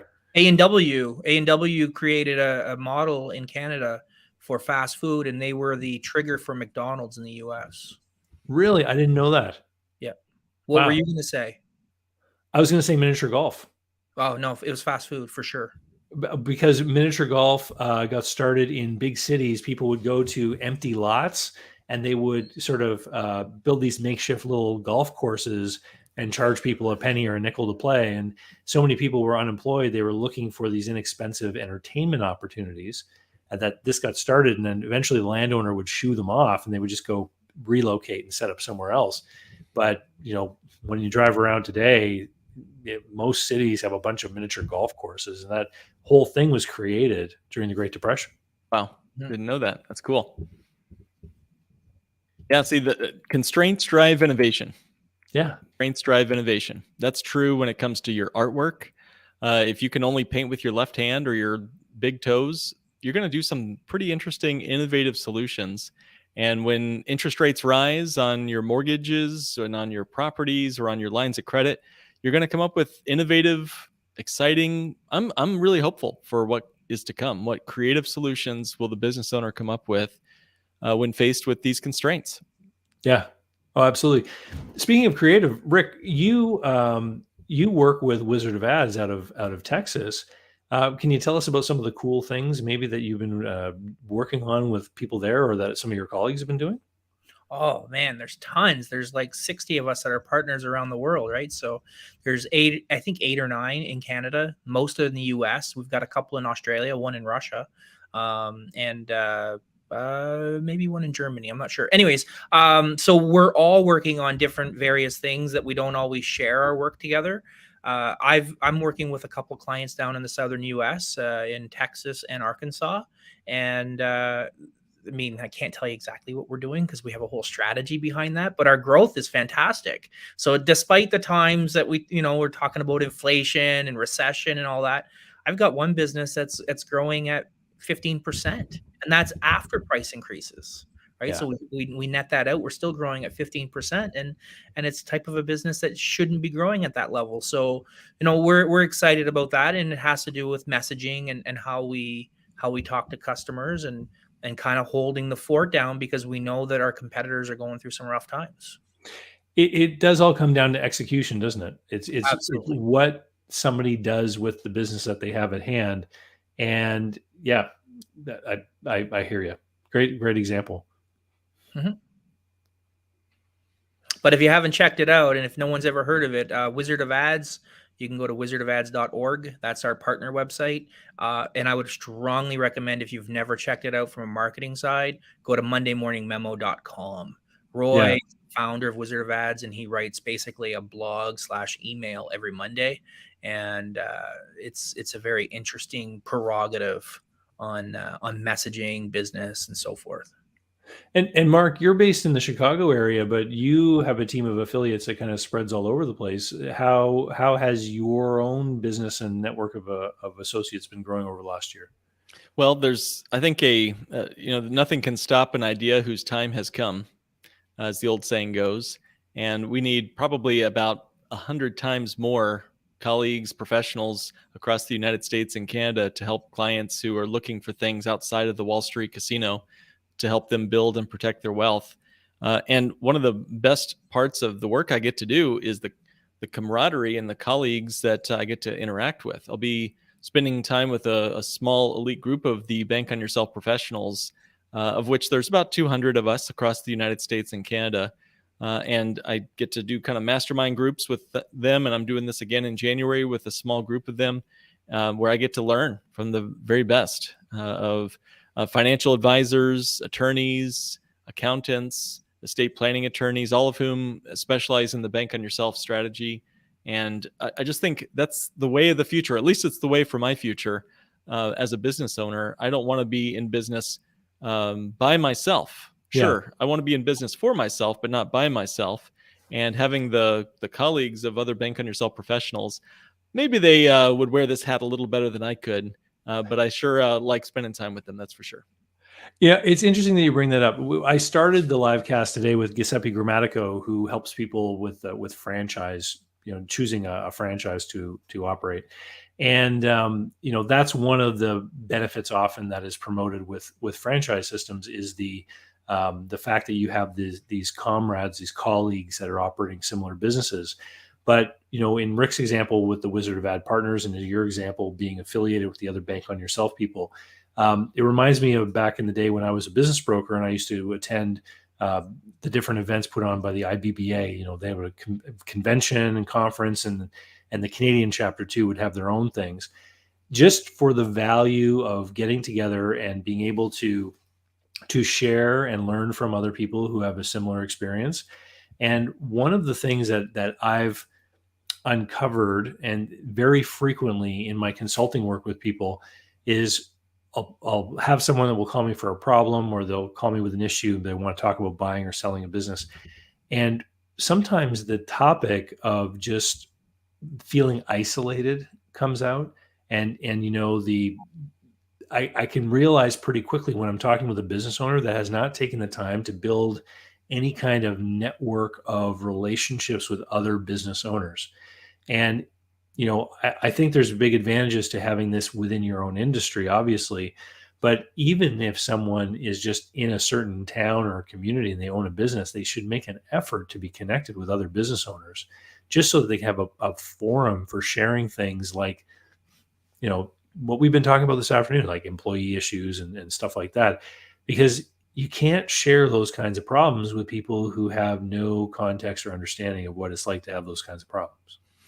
Yeah, there's a correlative here with our biological health. They're saying that loneliness is the new smoking.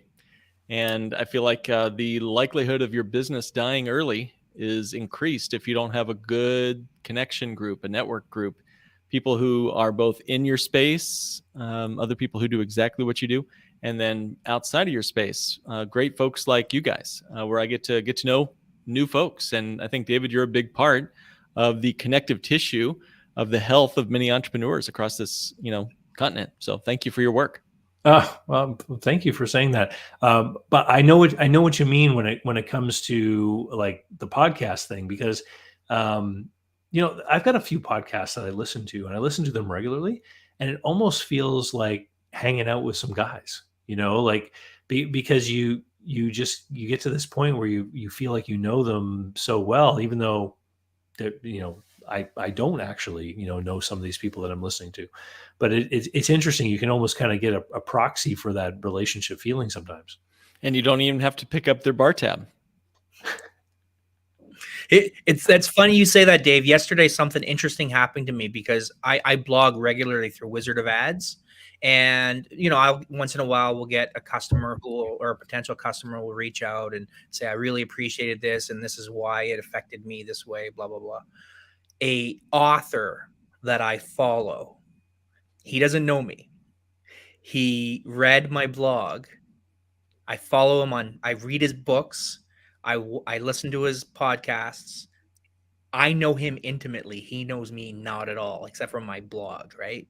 He sends me a message yesterday. I really enjoy your blog. Can we sit down and chat? And I'm like I was like fanboy, and I'm like, oh my God, no, it's not this guy. It can't be this guy. And, but it was like, I actually answered it in, the quirky way that I am. And I'm like, all right, I got to take off my fanboy suit now. And yes, I'm absolutely ready to speak to the great Brian Eisenberg. Anyways, so yeah, I get it. Yeah. And so, so outside of the Bank on Yourself network, then Mark, do you cultivate a group of people locally that you talk with frequently? Like, tell me about your networking efforts to have that kind of connection with other business owners. There's You several must have a lot different. of clients that are in that boat too. Yeah, there's I think circles of relationships and influence in all areas of our lives, in our personal lives and beyond. And you can have a small intimate group of 2 or 3. You can have a larger group of 12. There's larger groups beyond that. More of a 70 to 100. Then there's the larger groups where you're part of a big group. So I'm a certified financial planner, and there's 93,000 of us across the United States, Canada, and around the world. And within that, there's a local chapter of certified financial planners. There's also folks that specialize in the same area of life insurance and safe wealth contractual wealth building that I specialize in our area. There's different political groups that you can be a part of as well. I've also been a part of a business networking group for many years that is called LaTip. I don't know if you guys are familiar with that. No, it's I sort haven't of like heard of that. it's sort of like BNI, if you're familiar with how BNI. I've heard of works. BNI, yeah. Mm-hmm. So it's the idea that everyone is expressly in a different industry, and you have a exclusive category that you sort of fill. So I was the financial planner. That was downtown Chicago. I've since moved out of downtown Chicago. But that was a great opportunity, not just to get referrals, which it did do that, but it helped refine my voice, and it refined my opinions and my compelling ideas and my ability to deliver those ideas to clients and to a group of people. It was almost like those Toastmasters type groups, and I feel like, boy, it's just invaluable to have a group of people who you're able to bounce ideas off of, who might have a different opinion. I was involved in a business mastermind group for almost 10 years at least. And one of the great things about it was that everyone in the group was from a different industry. And it always amazed me when someone had a problem, how sometimes other people from other industries would have solutions already ready made because that industry suffered from that issue or whatever before. And the amount of sharing and borrowing from, one person's business to another was really, really neat. And I mean, this is one of the big reasons why I think if you're out there and you're in business, you have to make an effort to cultivate relationships with other business people, because there are people out there struggling with things that they don't need to be struggling with. The solutions are out there, and often it's just a matter of being able to talk out the issue you're having in your business with some other people. So where do you find your network, David? I'd be curious what you've learned being a skilled, both virtual and beyond networker. How do you do it? Okay. So it's interesting because I was in that group for 10 years and then it changed. And I think it's because some of the people reached the point in their career where they were looking for their exit, and the dynamic of the group kind of started to change. So I left the group. And since then, I've been sort of looking for a formal replacement for that. It's been about 3 years. Haven't found it yet, but I found a couple of half measures that I'm making work.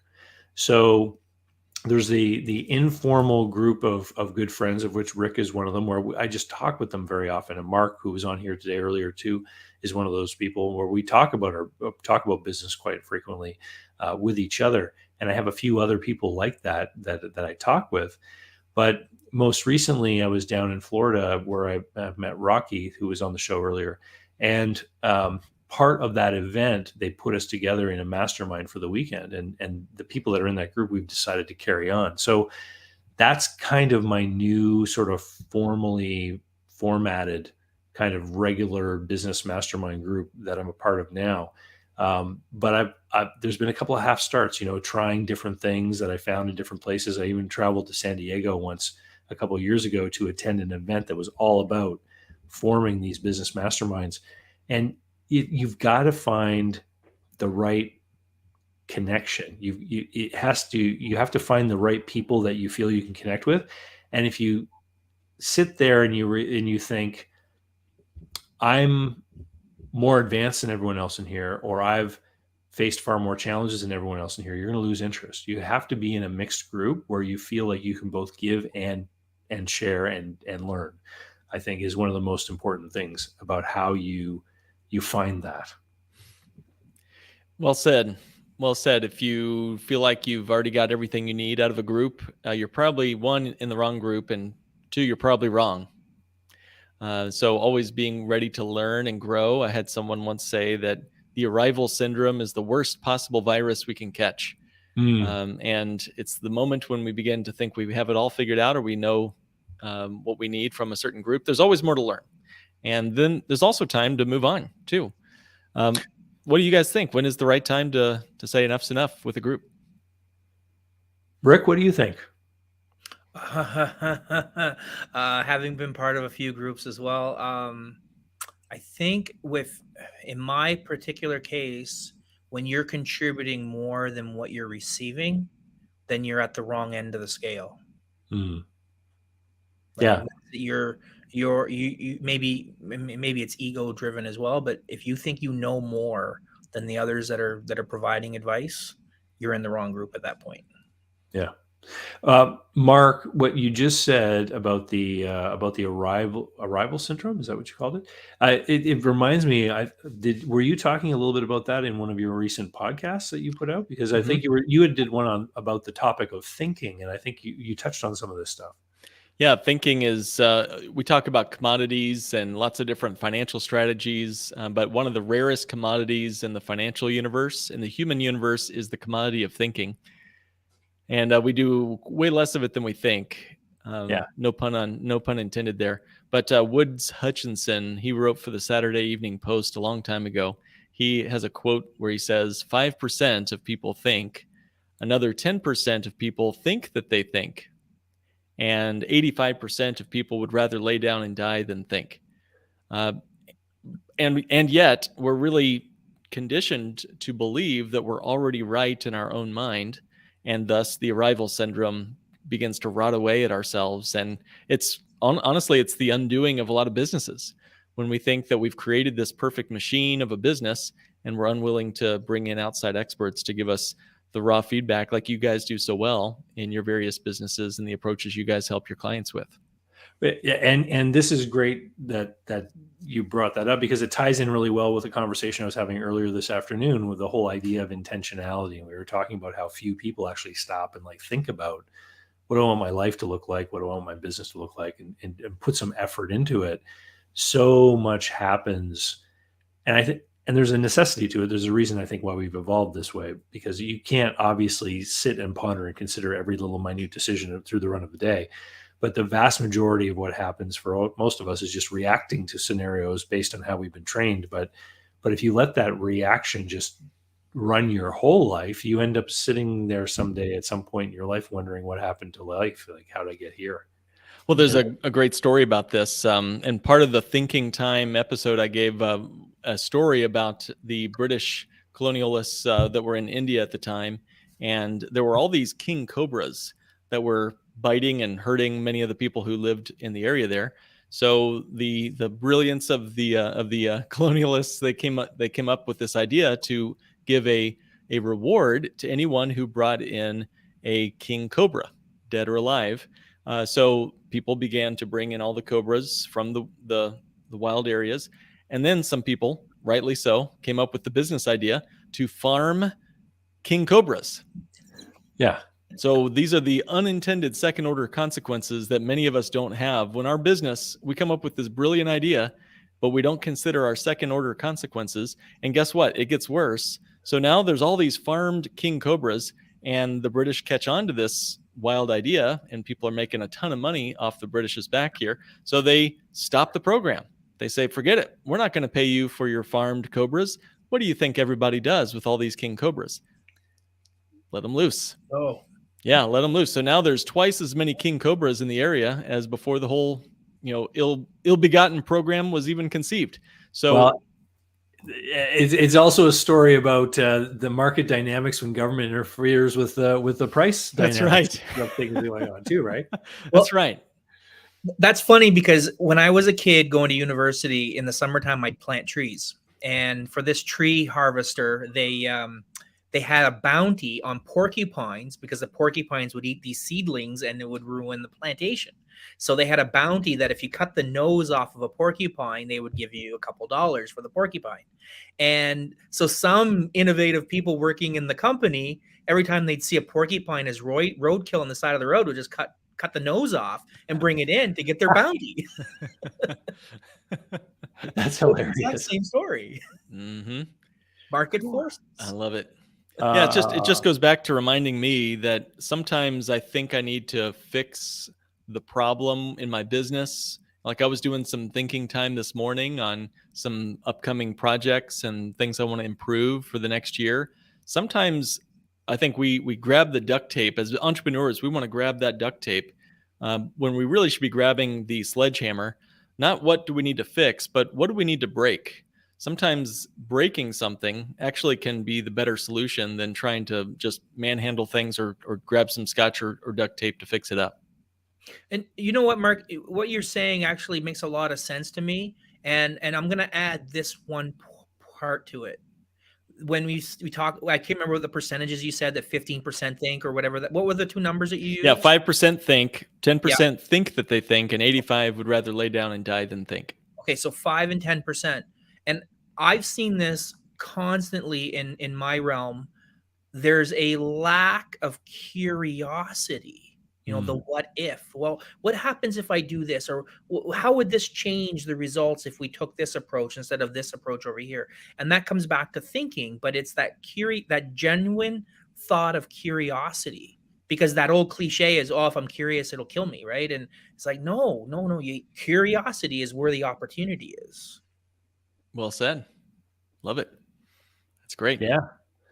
I was curious to wonder if I could make it through like 3.5 hours of live streaming without having to go to the bathroom. And now we know I can. We don't want to know what sort of innovation you came up with that constraint. I just don't want to know what sort of innovations you had to come up with there, though, David. All right. Let's leave that offline. All natural. Don't worry. All right. Good. Good to hear. Well, I'm curious what you've learned, David, in this experience. Is this your first time to try this? And what have you learned in the process? No, this is the 4th year for my Christmas Eve live stream. And the reason that this show originally came about was in the arrangement with my ex and the children is they always go to her place on Christmas Eve. And then on Christmas Day, I go over to my in-laws and meet up with all of them for the big feast. And then I take the kids back to my place. And then the next morning we do our Christmas morning gifts and all that kind of stuff. And so I would always be here on Christmas Eve with, an empty house. So I thought, I'm going to do a special online. I'm going to invite a bunch of my, guests from the podcast and stuff to come and talk with me. This year has been a bit of a challenge because I planned this under the assumption that everything was going to happen the way it normally does. But of course, now my kids are teenagers and somehow have this idea that they get to run their lives. And so throughout this entire day, not only have I not had to use the bathroom, but I've been listening in the background as hordes of teenage children run up and down the stairs, go to my son's room, go to the basement. My daughter comes in and out the front door. Other people arrive to pick up kids and leave. And the whole time I'm just wondering if the mic's picking any of it up because it's been very distracting, I can tell you. But this is the new normal for the next few years until these kids get out into their own places. I guess this is how we live. I mean, Rick, you've got some older kids. Is this pretty much how it goes?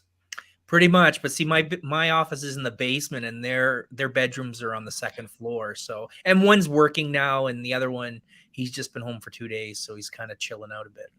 But yeah, absolutely. Yeah. All right. So yeah, that's how this evolved. It's a chance to get together with people to talk about what we've seen, what we have coming forward, and to create some extra stuff for people to enjoy over the holidays, because this is the time of year when people have those long car drives. And I always imagine, some person who's interested in business making their young kids listen to it on a 4-hour car drive. And for some reason, it just makes me smile. I just think, because those children don't want to hear it, but something that's said today is going to plant the wonderful entrepreneurial seed that's going to let those kids blossom into wonderful providers of jobs for their communities. And it's all going to be good. And it's just part of that, what I can do for the universe. I just love that you're doing that. And honestly, we've been talking about constraints driving innovation. Here you are with, you have an afternoon on Christmas Eve, and you turn it into some people might turn that into a bottle of liquor and a bag of potato chips.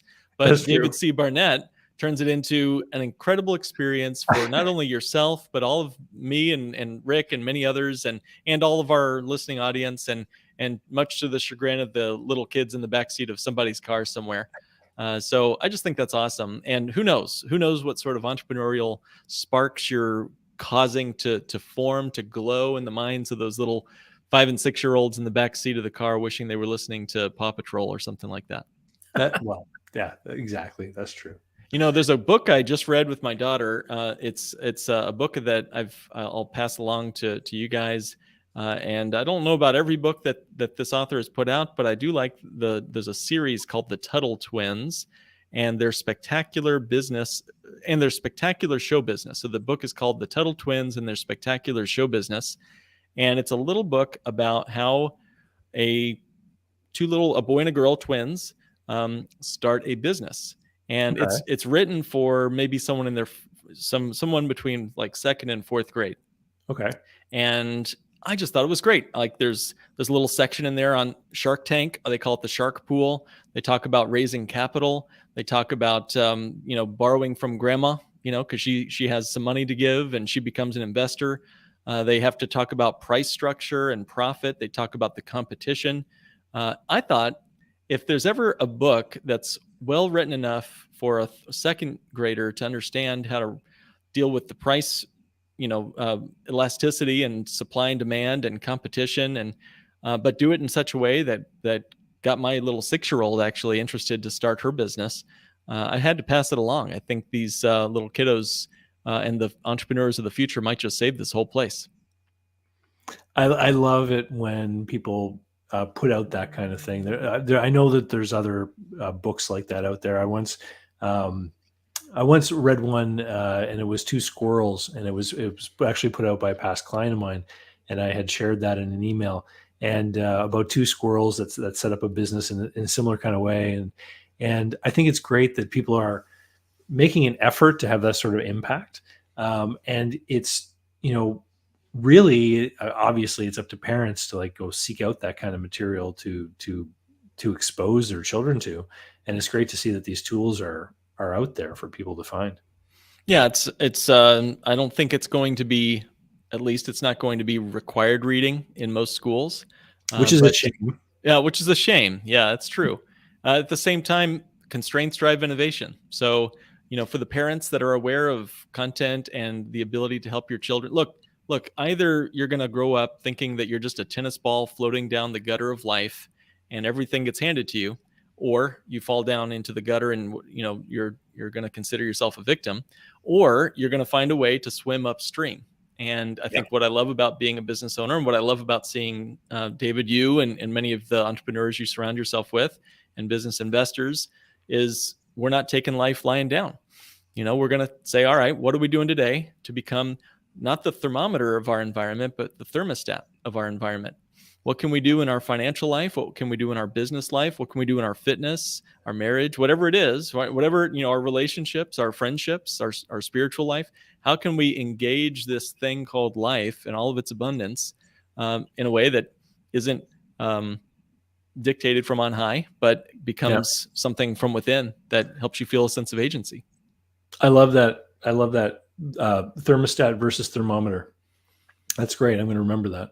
Well, on a day like today, where the weather is frightful, you got to create your own environment. What is the Chicago weather like today? We've been hearing about the weather from all over the place today. Well, it's grilling weather. We got the volleyball net out, and it's negative 35 wind chill Fahrenheit. So what would that be? That'd be like negative 3,000 Celsius, I think. Probably. Yeah. It's it's raining here, and it still hasn't turned to negative yet, but it's going to be a mess when it does, because it's think all going to stick everywhere. We get it, and then about a day or two later, you'll get it. Is that right? Is that how that Yeah. works? Typically? Yeah. Pretty much. Rick, yeah. where do you live? Not far from Dave on the east coast of Canada. Okay, great. Yeah. Yeah. Well, I'm sorry in advance if we send you anything terrible for Christmas Day. I hope it's a beautiful white Christmas, though. Well, I know you're just volleying it further because you didn't create it. So That's it's right. That's right.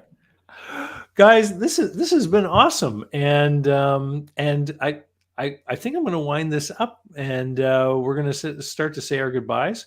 But I want to thank you both for joining me here at the very end. Rick always gets the last slot because from the very beginning, he's proven to never want to leave. I So never leave, man. Listen, So I just schedule him for the end. well, the reason I never leave is every other year except this year, I wore the Santa hat like Mark's wearing today, and I have a beer, and today I don't have either. So I'm just hanging out. I'm on vacation as of yesterday, and I was like, well, Dave wants me there. I'll be there, and we'll chat and meet some interesting people, and then when you want to kick me off, then I'll go home. And Mark, I invited you along this year, and you've been a guest on my show going back like 4 years, I think. You've been on my show Wow. quite a few times, and talking about the Bank on Yourself insurance program, the style of policies that allow people to build equity value that is always guaranteed to go up in value, that is, provides liquidity whenever someone wants access to it. And I wanted to invite you back just to wish you a Merry Christmas and to say thank you for being a sponsor this year. Yeah, thank you. And I look forward to what's possible next year together. And David, we need to get you back for round 2. You've only been on my show one time, so I think the scales are in your favor to come on back over. So again, thank you for having me on today. And thank you. It's great to meet you, Rick. Same here. And Rick, for people that want to learn more about what you're doing, what's the best place for them to find you online? Wizardofads.org is their website for the Wizard of Ads family. I'm one of the partners in there. You can find me on all the social media, just Rick Nicholson, and it won't be hard to find me. And and if you want to email me, well, you can get my contact info. So it's ricknicholson369@gmail.com. But yeah. Awesome. And Mark, if people want to see any of those old programs, all the different appearances that you made, and you and I also recorded recently about an hour-long webinar-style presentation about how the Bank on Yourself program works. Basically, who's it for? I don't want to say everybody, but like who typically are the people that benefit the most from looking at these programs? Well, that's a great question.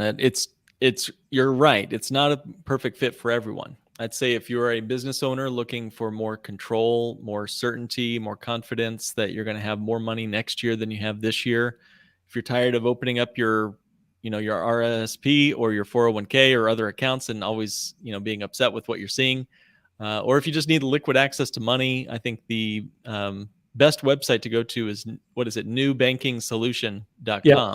Newbankingsolution.com. We've got all of the past videos and the new webinar embedded there, so people can see all of that on one page, and can click to sign up for a quick 15-minute chat with you, and actually see what it might look like for them. Yeah, we've had the great privilege of chatting with folks from Canada down to the southern tip of Texas, actually, from that website. And it's been a phenomenal conversation starter for a lot of folks to kind of get exposed to a strategy they may not have heard before, but it's been around for generations. So thanks again, David, and I'm looking forward to 2023. Awesome. All right, fellas, have a great day, and I hope Santa finds you all, and you have lots of time with your friends and family. All right, thanks again. Merry Christmas, Dave. All right, bye, guys. Christmas. Bye. So, how can you learn more about buying, selling, financing, and managing small and medium-sized businesses? Easy. Head over to my blog site at davidcbarnett.com. You'll find hundreds of articles and videos, all for free. You'll find links to my books and online courses, and you can sign up for my email list and get emails covering topics that interest you and be notified of new videos.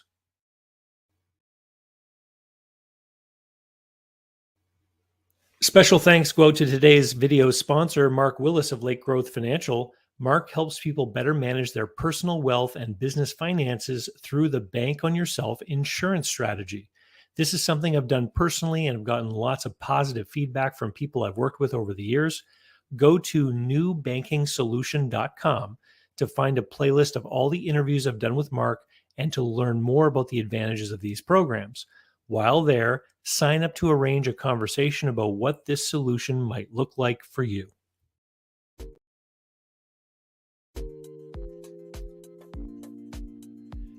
This episode of Small Business and Deal Making is brought to you by SMBpodcastnetwork.com. The network is a collection of podcasts and shows from around the internet which focus on bringing you interviews with amazing guests who share actionable advice, ideas, and information for small and medium-sized business owners and entrepreneurs. Visit www.smbpodcastnetwork.com to find more great shows and easily subscribe to be notified of new episodes. It's a great way to discover quality content. And if you've discovered us today via the network, then I hope you're enjoying the show and will consider subscribing directly so you never miss any one of our great episodes.